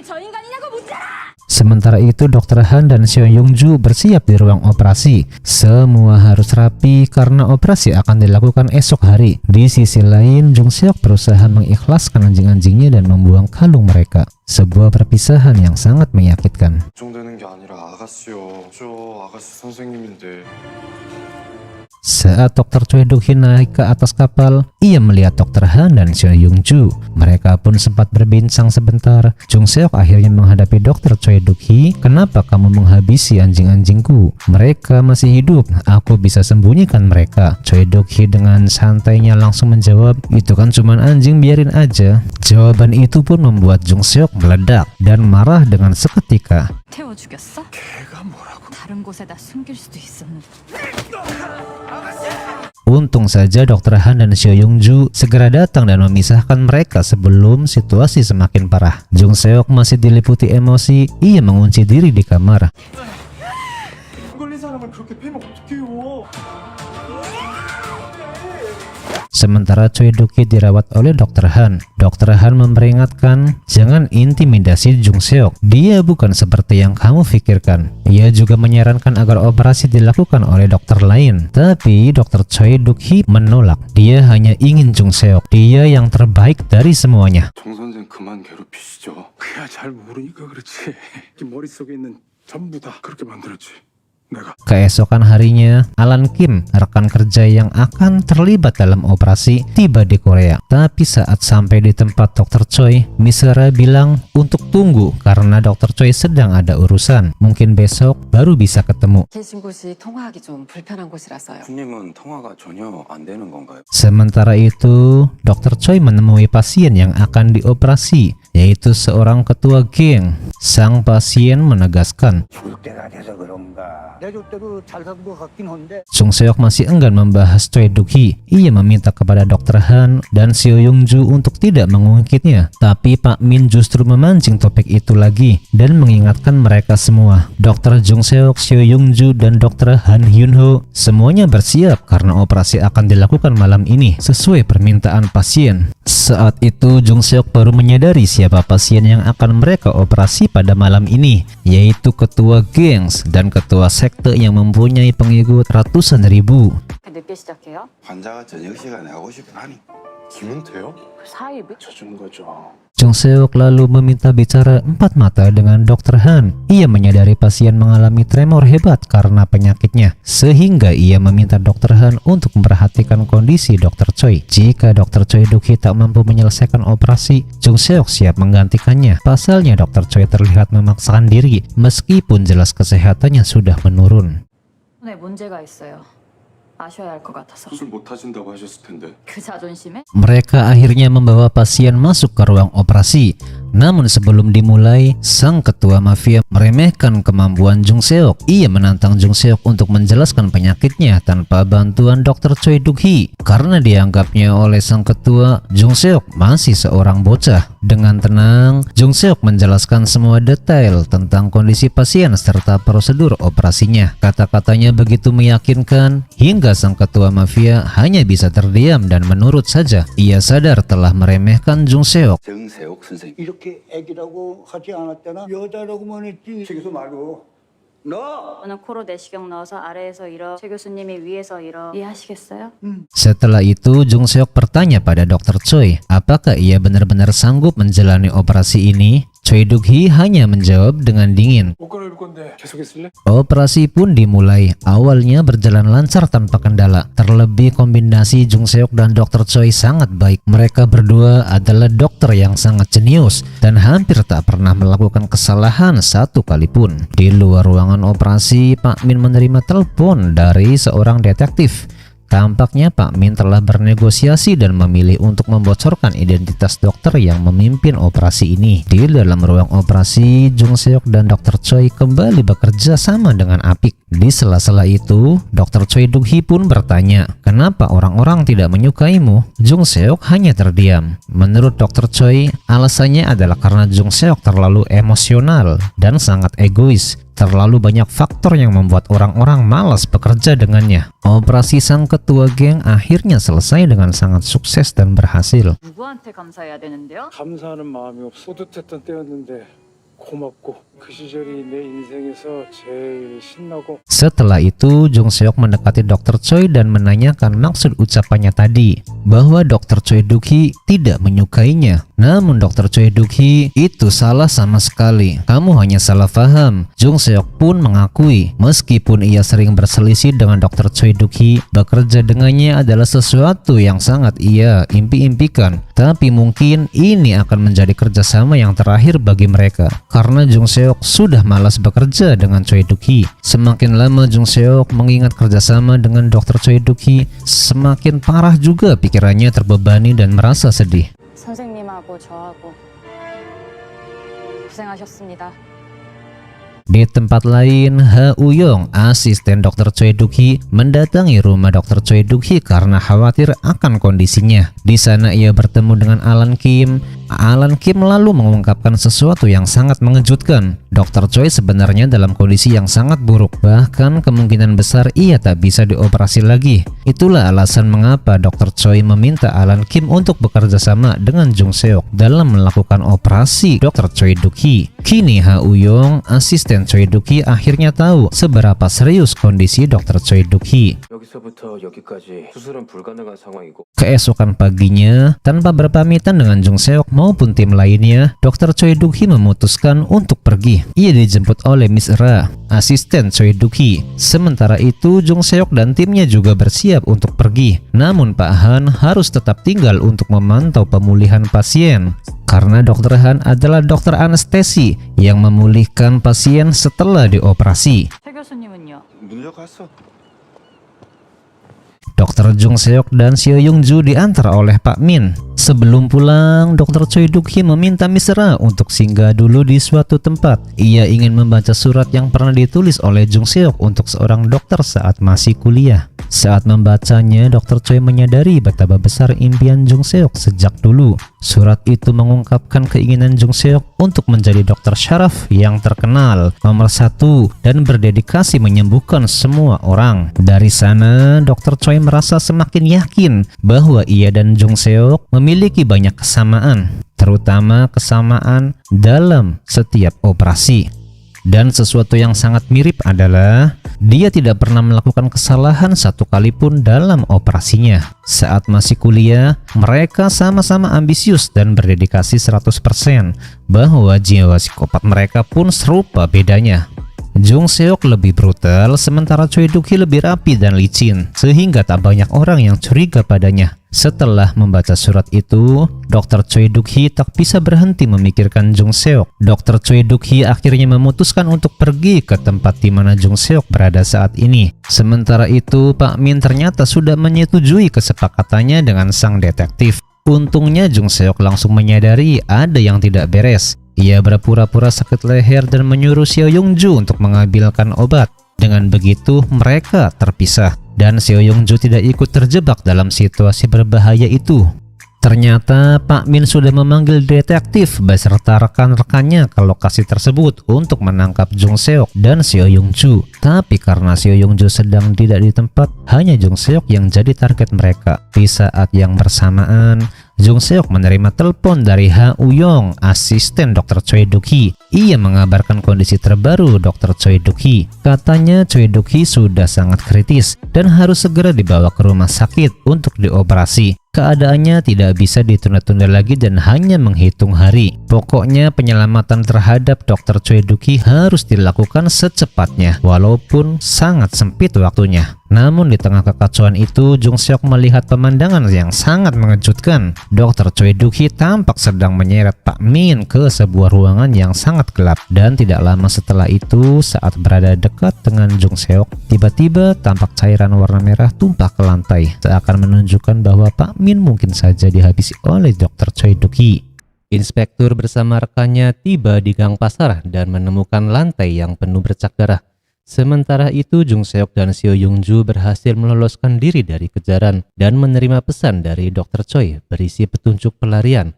Mengikuti arahan tersebut, mereka menuju menara mercusuar merah. Tempat kunci mobil milik Tuan Min telah disiapkan. Tak lama setelah meninggalkan pasar, mereka berhenti di sebuah pom bensin dan memeriksa bagasi. Jung Seok tampak sangat kesal terhadap tindakan Dr. Choi. Apalagi setelah sebelumnya menerima kabar dari Ha Uyong bahwa kondisi Dr. Choi sangat kritis. Ha Uyong yang baru menyelesaikan operasi menerima telepon dari Jung Seok yang memarahinya karena telah menyatakan Dr. Choi akan sekarat tanpa operasi. Padahal hasil CT scan awal menunjukkan kondisinya tidak parah. Namun Ha Uyong menjelaskan bahwa hasil MRI menunjukkan kondisi kanker Dr. Choi jauh lebih serius. Mendengar hal itu, Jung Seok berusaha menahan emosinya dan meminta file MRI segera dikirim.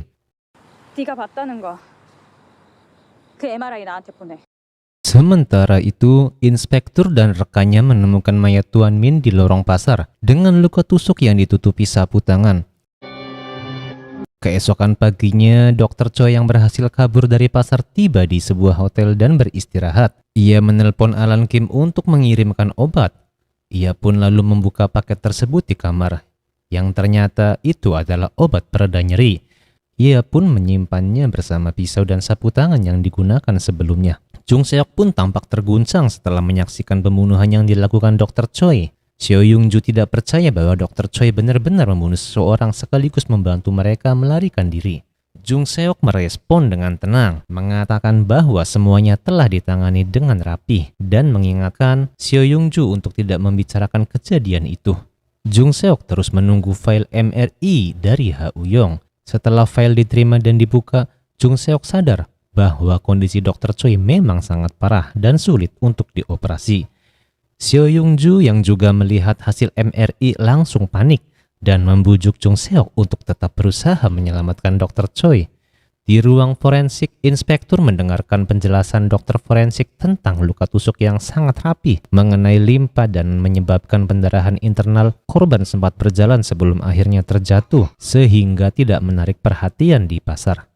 Kepala kepolisian pun menyimpulkan bahwa pelaku kemungkinan besar adalah seorang dokter atau memiliki keahlian medis. Mereka juga menemukan rekaman CCTV pembunuhan, namun wajah pelaku tak terlihat karena hanya tertangkap dari belakang. Inspektur pun tampak gelisah karena tahu bahwa pelaku sebenarnya adalah Dr. Choi. Pak Seong, rekan inspektur, justru terus mengganggu hingga membuat inspektur kesal dan keluar ruangan. Malam harinya, Pak Seong yang ternyata berkomplot dengan geng kriminal menghubungi ketua geng untuk memberikan laporan bahwa Tuan Min telah diotopsi. Hasil otopsi menunjukkan bahwa pembunuhan yang dilakukan sangatlah rapi dan pelakunya adalah seorang pria, bukan wanita seperti yang sebelumnya pernah ia katakan. Ketua geng menutup telepon usai mendengar laporan tersebut, lalu menonton rekaman operasi oleh Jung Seok dan merasa ada sesuatu yang sangat janggal karena sebelumnya diyakini pelakunya adalah wanita. Keesokan harinya, Dr. Han baru tiba di klinik dan melihat Jung Seok serta Seo Yung Ju sedang sarapan. Ia pun langsung bergabung. Saat makan, Jung Seok melihat luka gigitan di pergelangan tangan Dr. Han yang ternyata berasal dari ketua sekte yang membencinya. Jung Seok marah dan berniat membalaskan dendam. Namun dalam kemarahannya, wajah Dr. Choi terlintas, membuat Jung Seok akhirnya memutuskan untuk segera mengoperasi Dr. Choi. Seo Yung-ju dan Dr. Han yang terkejut akhirnya sepakat untuk membantunya. Sementara itu, Dr. Choi memperkenalkan Alan Kim kepada para petinggi rumah sakit Tionin untuk membuka peluang kerjasama internasional. Murid Dr. Choi seguk kagum karena gurunya bisa mendatangkan sosok besar seperti Alan Kim. Di klinik, Jung Seok menunjukkan hasil MRI Dr. Choi kepada tim dan menjelaskan bahwa ia berencana mengangkat tumornya sekaligus. Seo Yung-ju pun mengingatkan bahwa prosedur ini sangat beresiko karena memerlukan pencangkokan arteri, teknik yang sebelumnya hampir membuat pasiennya kehilangan banyak darah. Namun Jung Seok yakin ia bisa melakukannya dengan sempurna kali ini. Melihat tekad Jung Seok, Dr. Han akhirnya menyetujui dan berjanji akan mencarikan tempat operasi. Sementara itu, Alan Kim menemui Dr. Choi dan terus menanyakan kapan bisa bertemu Jung Seok. Ia pun merasa Jung Seok mirip dengan sahabat lamanya, seorang jenius yang keras kepala namun ambisius. Namun Seo Yung-ju yang awalnya mendukung rencana operasi mulai melarang Jung Seok karena khawatir resikonya terlalu besar. Jung Seok tetap bersikeras. Saat mereka berdebat, tiba-tiba muncul orang-orang gangster yang membawa mereka ke restoran untuk menemui ketua geng. Di sana, ketua geng mentraktir mereka dan meminta maaf atas penculikan sebelumnya. Di sela-sela makan, ia mengungkapkan rasa penasarannya mengenai siapa pembunuh Tuan Kim. Jung Seok pun merespon dengan dingin dan tidak menunjukkan banyak reaksi. Ketua geng kembali meminta maaf dan berterima kasih atas bantuan Jung Seok sebelumnya di dalam operasi. Namun Jung Seok mulai curiga ada maksud tersembunyi di balik sikap ramah tersebut. Ketua gangster mengatakan pada Jung Seok bahwa jika ia butuh bantuan, ia bisa menghubunginya kapan saja dan menegaskan bahwa ucapannya ini sangat serius. Di sisi lain, Dr. Choi tiba di sebuah restoran untuk menemui inspektur yang sudah lebih dulu menunggu di ruang VIP. Rasa penasaran Dr. Choi terhadap maksud pertemuan ini terlihat jelas.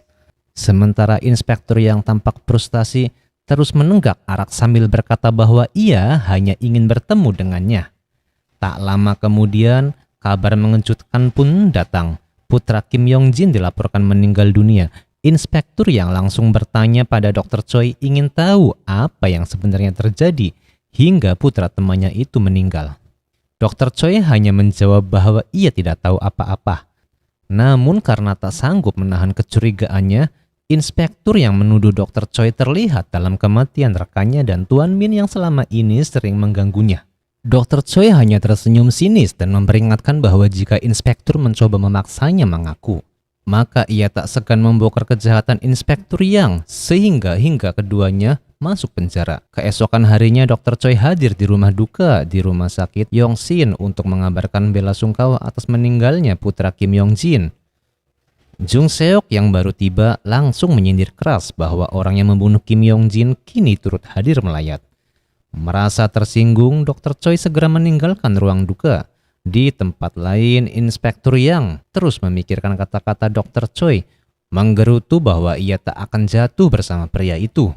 Bersumpah akan menemukan cara menangkapnya. Tak lama kemudian, seorang bawahan menyerahkan rekaman CCTV beresolusi tinggi. Sementara itu, Dr. Choi diliputi amarah terhadap Jung Seok yang terus menuduhnya. Jung Seok yang penasaran mulai membuntuti Dr. Choi, hingga akhirnya Dr. Choi berhenti dan mengaku bahwa ia membunuh Kim Yong-jin. Karena pria itu mencoba merekrut Jung Seok ke Los Angeles untuk dimanfaatkan demi keuntungan pribadi. Dr. Choi pun mengatakan Kim Yong-jin bukan seorang dokter, melainkan seorang pengusaha. Jung Seok marah, namun juga tersentuh karena merasa dilindungi. Ia bahkan mengatakan bahwa jika berada di posisi Dr. Choi, ia pun akan melakukan hal yang sama. Dr. Choi terkejut melihat Jung Seok tidak takut sedikit pun terhadap pengakuan itu. Setelah itu, mereka berdua kembali mengingatkan masa lalu, termasuk momen saat Jung Seok diusir dari rumah sakit. Di ruang lama yang dulu digunakan operasi, Dr. Choi mengatakan bahwa rumah sakit Yongsin kini sudah punya ruang operasi baru yang sangat megah. Namun Jung Seok mengungkit luka lamanya tentang bagaimana Dr. Choi memilih Ha Uyong ke Boston, bukan dirinya. Ia menyalahkan keterlibatan dalam operasi Kim Yong-jin sebagai awal keretakan hubungan mereka. Dr. Choi lelah dengan tuduhan itu. bertanya langsung apa yang sebenarnya ingin Jung Seok ketahui. Jung Seok pun menjawab bahwa ia hanya ingin tahu alasan sang guru berusaha menjauhkannya. Merasa seolah menyentuh rahasia besar, dengan sangat marah Dr. Choi mengaku bahwa ia malu karena sebagai guru ia pernah membunuh orang. Akhirnya Jung Seok justru tertawa sangat senang. Kini ia tidak sendiri dan tetap ingin mengoperasi Dr. Choi apapun yang terjadi. Dr. Choi merasa ragu dan berpikir bahwa Jung Seok hanya mengasihaninya. Tapi Jung Seok menolak anggapan itu dan bahkan mengancam akan membunuh Dr. Choi jika tawarannya ditolak. Karena Dr. Choi diam saja, Jung Seok memperingatkan agar ia tidak membuat masalah dan berjanji akan segera melakukan operasi.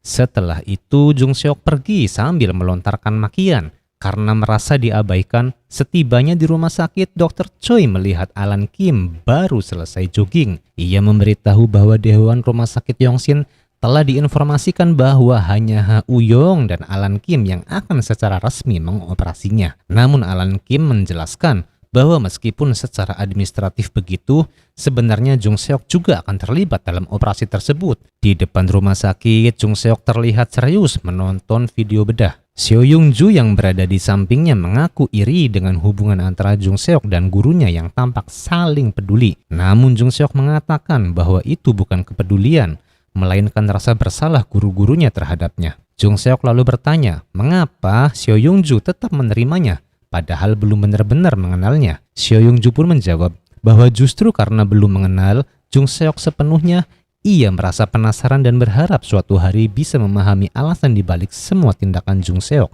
Tak lama kemudian Dr. Han memanggil Jung Seok ke ruangan operasi di klinik. Petugas klinik menjelaskan batas waktu penggunaan ruang operasi sebelum klinik kembali beroperasi normal. Jung Seok sempat menawarkan bayaran, tetapi petugas menolak dan mengatakan bahwa ia melakukannya demi Dr. Han.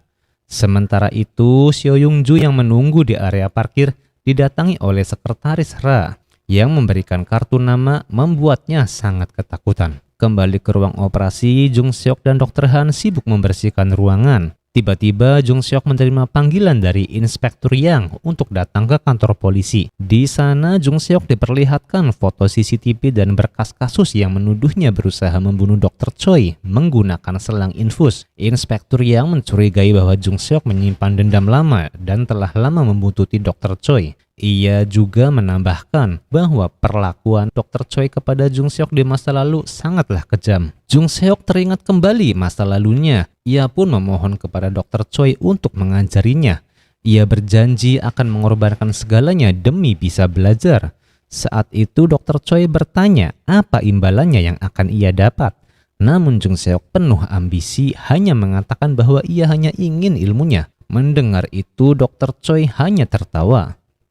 Kembali ke masa kini, Inspektur Yang menyimpulkan bahwa Jung Seok adalah kelemahan Dr. Choi. Ia yakin bahwa Dr. Choi membunuh Tuan Kim demi melindungi Jung Seok dari kejaran polisi. Tetapi Jung Seok terus membantah semua tuduhan tersebut. Keesokan harinya, Dr. Choi terlihat terburu-buru membereskan ruangan dan menyerahkan sejumlah uang kepada sekretaris Ra. Tak lama kemudian Jung Seok menelpon mengingatkan agar Dr. Choi tidak makan apapun sebelum operasi karena ia akan segera menjemputnya. Namun Dr. Choi menolak tawaran itu dan menyuruh Jung Seok untuk tidak khawatir. Sekretaris Ra yang mendengar percakapan tersebut merasa heran. Mengapa Dr. Choi menyembunyikan kebenaran dari Jung Seok? Padahal bisa saja itu akan mengecewakannya. Dr. Choi pun menjelaskan bahwa Jung Seok tidak akan sanggup menerima kenyataan dan kemungkinan besar akan mengamuk. Sekretaris Ra mengingatkan bahwa jika Jung Seok mengetahui niat buruk Dr. Choi, ia pasti tak akan mau membantunya. Namun Dr. Choi hanya menjawab bahwa jika Sekretaris Ra tidak bersedia membantu, maka ia tak perlu terlibat.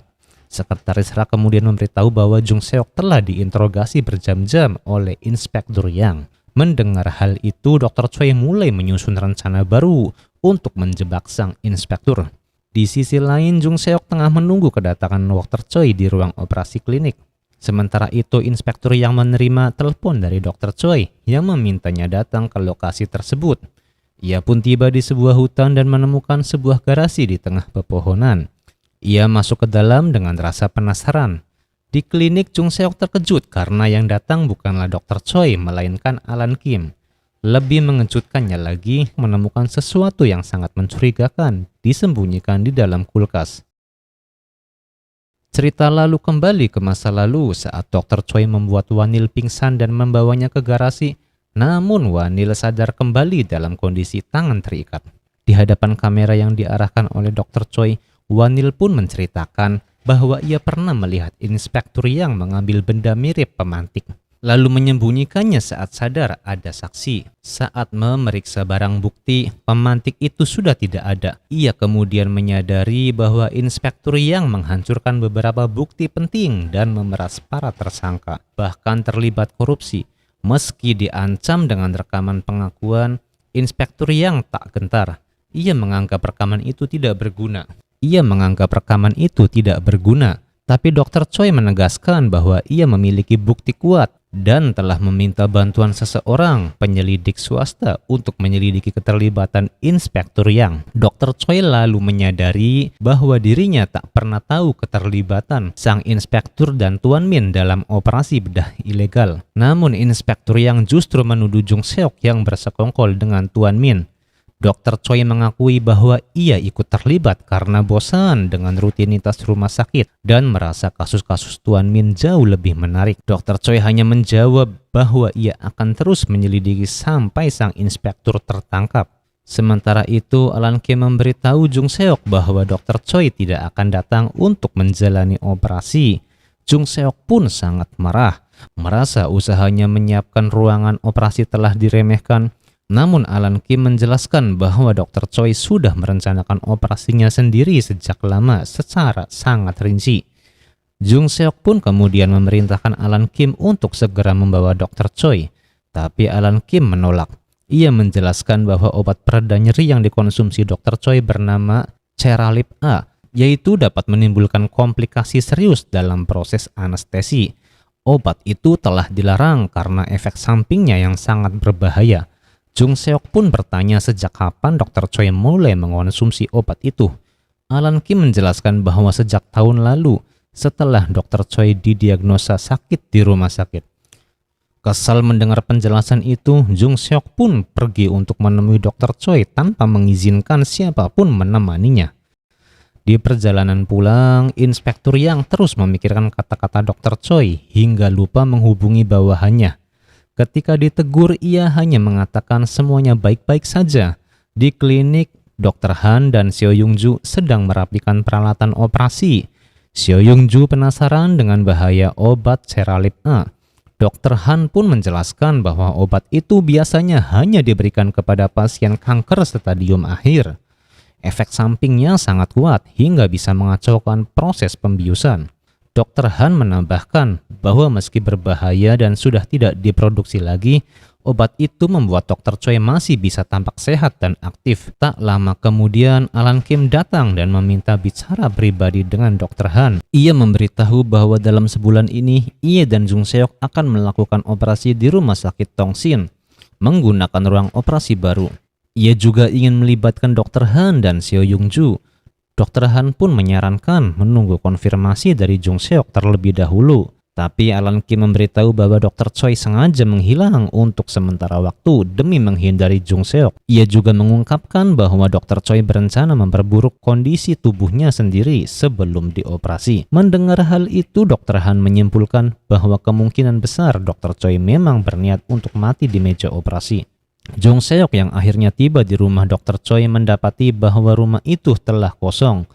Diliputi amarah dan kekecewaan, ia menghancurkan lampu belajar milik gurunya sebagai pelampiasan.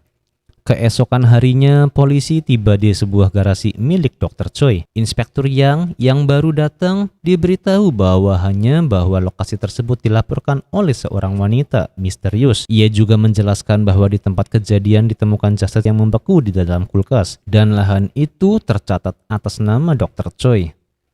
Tim forensik dan kepolisian segera mengumpulkan barang bukti untuk menyelidiki kasus pembunuhan tersebut. Inspektur Yang pun mengingatkan kembali bagaimana Dr. Choi tampaknya sengaja meninggalkan bukti-bukti seolah mengarahkan polisi untuk mengejarnya.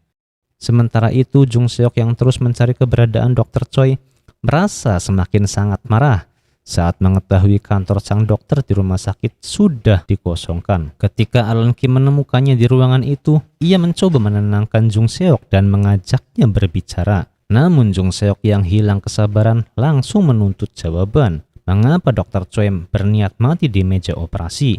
Alan Kim menjelaskan bahwa tujuan Dr. Choi adalah agar Jung Seok mengalami kegagalan besar dalam operasi, sebagaimana pelajaran yang sangat penting baginya. Jung Seok terdiam, sulit menerima maksud dari tindakan itu. Alan Kim pun menambahkan bahwa Dr. Choi ingin agar Jung Seok kehilangan mentornya di ruang operasi, merasakan kepedihan, dan menyadari batas dirinya adalah ahli bedah. Bahkan ia memastikan operasi itu akan gagal total.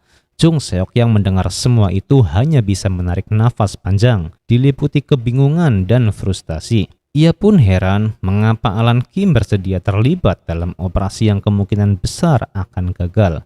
Alan Kim menjawab dengan tenang bahwa ia percaya Jung Seok bisa berhasil. Tak lama kemudian Alan Kim membawa Jung Seok ke gedung operasi baru, tempat mereka akan melakukan prosedur secara tertutup terhadap Dr. Choi. Dengan semangat, Alan Kim menekankan betapa pentingnya operasi ini bagi dirinya secara pribadi. Jung Seok pun bertanya bagaimana mereka bisa mengoperasi Dr. Choi, mengingat obat-obat pereda nyeri yang digunakan akan mengganggu jalannya prosedur. Alan Kim menyarankan penggunaan arteri vena savena. Jung Seok pun menambahkan bahwa arteri tersebut biasanya diambil dari kaki untuk proses revaskularisasi cerebral saat pengangkatan tumor. Alan Kim pun sedikit heran karena Jung Seok tidak menunjukkan keterkejutan terhadap ide yang belum pernah dilakukan sebelumnya dalam operasi ini. Namun Jung Seok tidak memusingkan resiko itu. Ia hanya fokus pada satu hal, menyelamatkan nyawa Dr. Choi. Ia menegaskan bahwa operasi tidak akan bisa ditunda lagi dan ia akan segera membawa Dr. Choi. Alan Kim mengingatkan bahwa Dr. Choi sangat keras kepala dan sulit untuk dihubungi. Di sisi lain, Dr. Choi terlihat berjalan santai di tepi sungai, menikmati ketenangan dan pemandangan di sekitar sungai.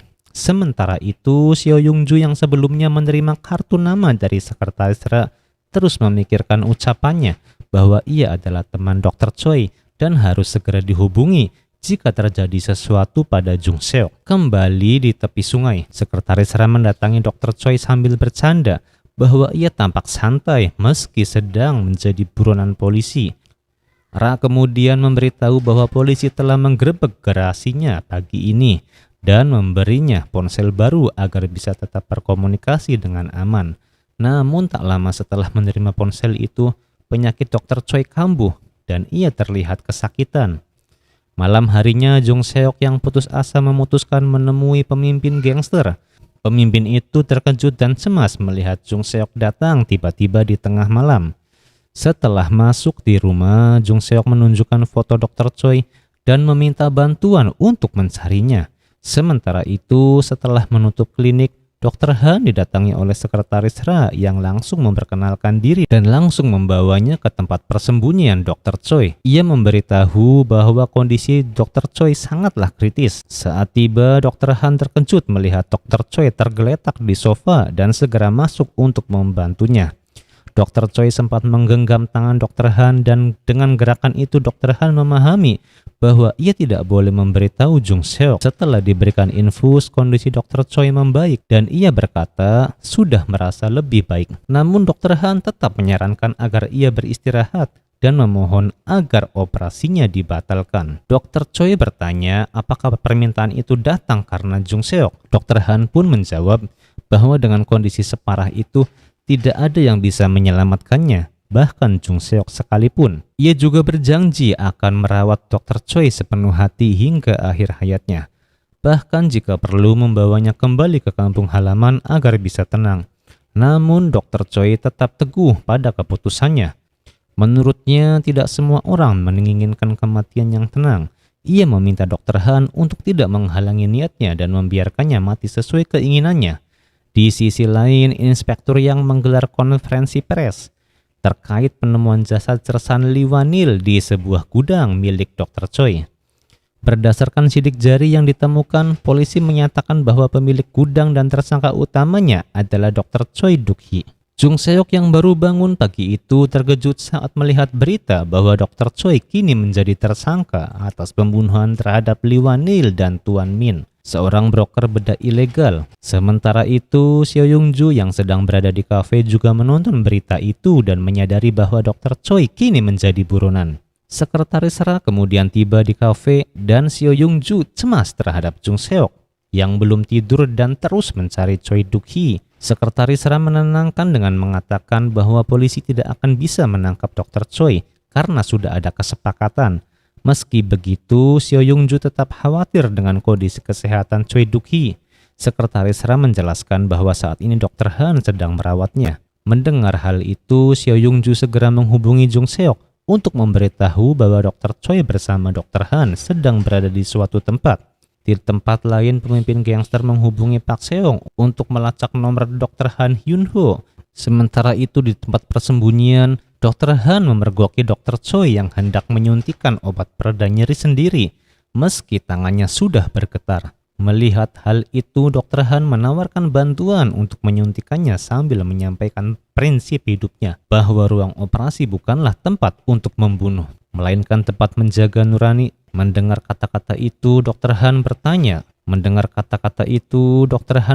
tajam, apakah selama ini Dr. Choi pernah membunuh pasiennya. Dr. Choi mengakui bahwa jika bukan karena Jung Seok yang menghentikannya, mungkin ia benar-benar akan melakukannya.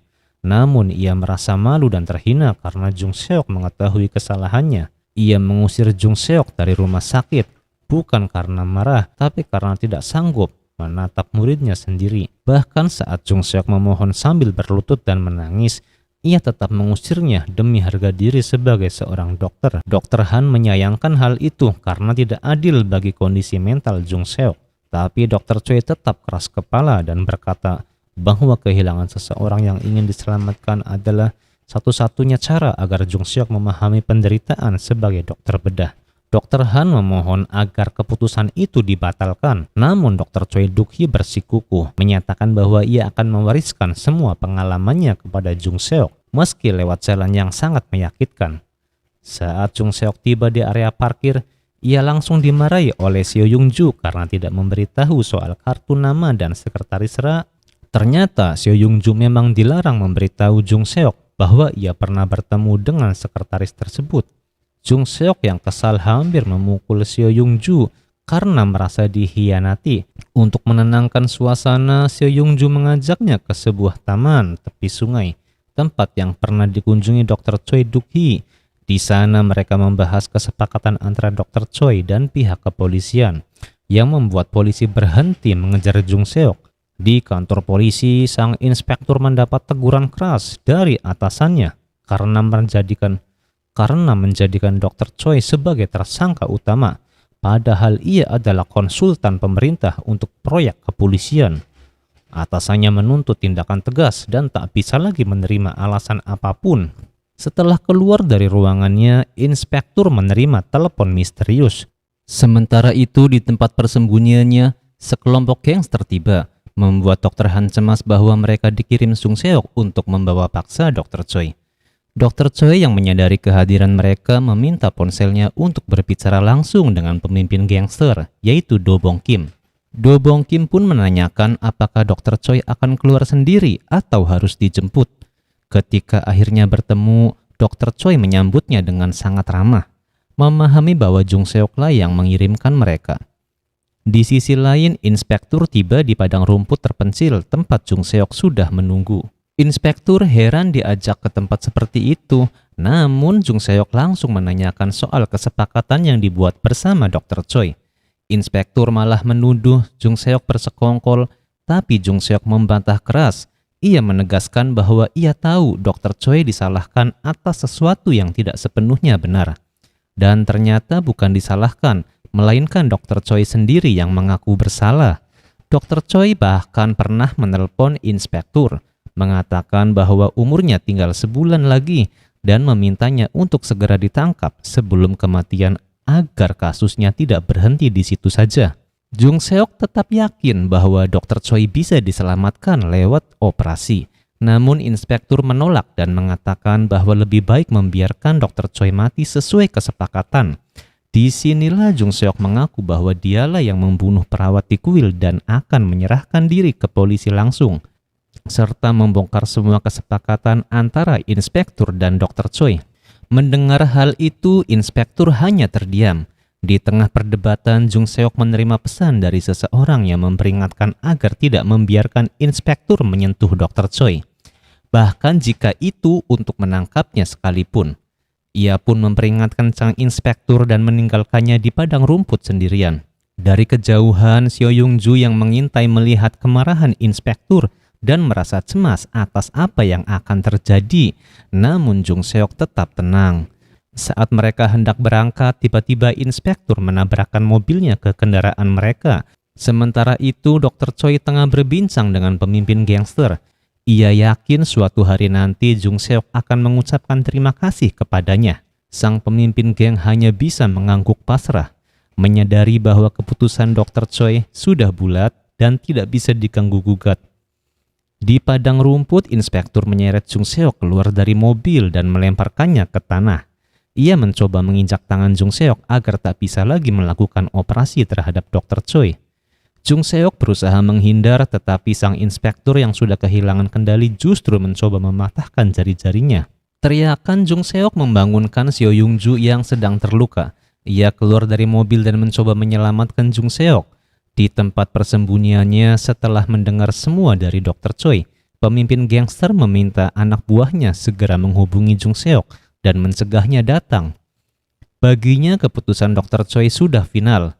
Dr. Han yang melihat para gangster pergi hanya bisa mengagumi keberanian dan pengaruh Dr. Choi.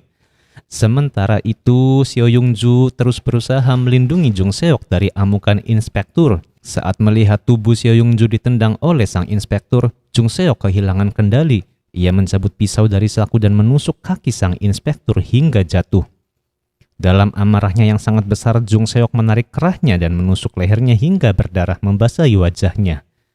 Setelah membunuh inspektur, Jung Seok menelepon pemimpin gangster dan memintanya menyambungkan kembali panggilan ke Dr. Choi. Saat tersambung, Jung Seok memberitahu bahwa ia telah membunuh sang inspektur dan meminta Dr. Choi menemui dirinya. Mendengar hal itu, Dr. Choi tampak panik dan terkejut. Tak lama kemudian, ia tiba di padang rumput dan menemukan Seo Yung Ju tertunduk ketakutan. Ia terlihat masih syok atas apa yang sedang terjadi. Dr. Choi mengambil sapu tangan dari tanah dan membuka bagasi mobil. Di sana, jasad sang inspektur tersimpan. Ia mencari Jung Seok dan menemukannya tertidur di atas gulungan rumput yang dibungkus plastik. Dr. Choi sangat marah. Ia pun kemudian menegur Jung Seok karena telah membunuh sang polisi. Meski begitu, ia menegaskan bahwa ia tetap akan menjalani operasi sesuai rencana. Jung Seok merasa kesal karena merasa ditinggalkan begitu saja dan hanya dijadikan saksi dari kematian orang yang paling dihormatinya. Dr. Choi bertanya, apakah Jung Seok bisa menyelesaikan semua kekacauan ini? Jung Seok pun menjawab jujur bahwa ia tidak bisa dan ia butuh bantuan sang guru. Mereka sempat tertawa bersama, lalu tawa itu berubah menjadi tangis.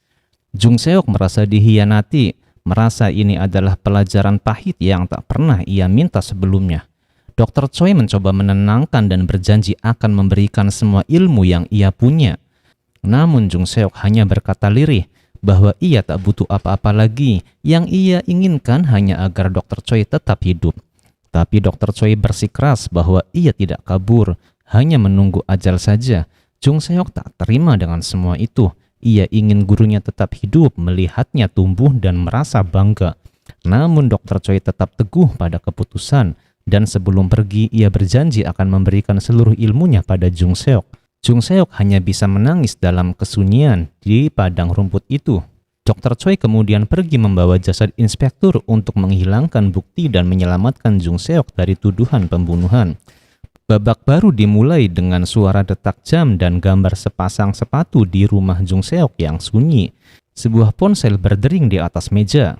Di saat yang sama, sebuah ambulans tiba di rumah sakit Yongsin, membawa seorang pasien ke gedung operasi yang baru. Di lorong rumah sakit, Jung Seok terlihat berjalan tanpa alas kaki. Ia bertemu dengan Dr. Han, Ha Uyong, Alan Kim, dan Seo Yung Ju yang sudah menunggu di depan ruang operasi. Jung Seok kemudian masuk ke ruang bedah dan menemui pasien yang ternyata adalah Dr. Choi. Ia menegaskan bahwa ia akan melakukan yang terbaik untuk menyelamatkan nyawa gurunya. Sebagai bentuk penghargaan atas semua ilmu yang telah ia berikan, Jung Seok dan tim dokter memulai persiapan operasi. Sementara itu, sekretaris Ra terlihat menyelamatkan anjing peliharaan Jung Seok dari kebakaran.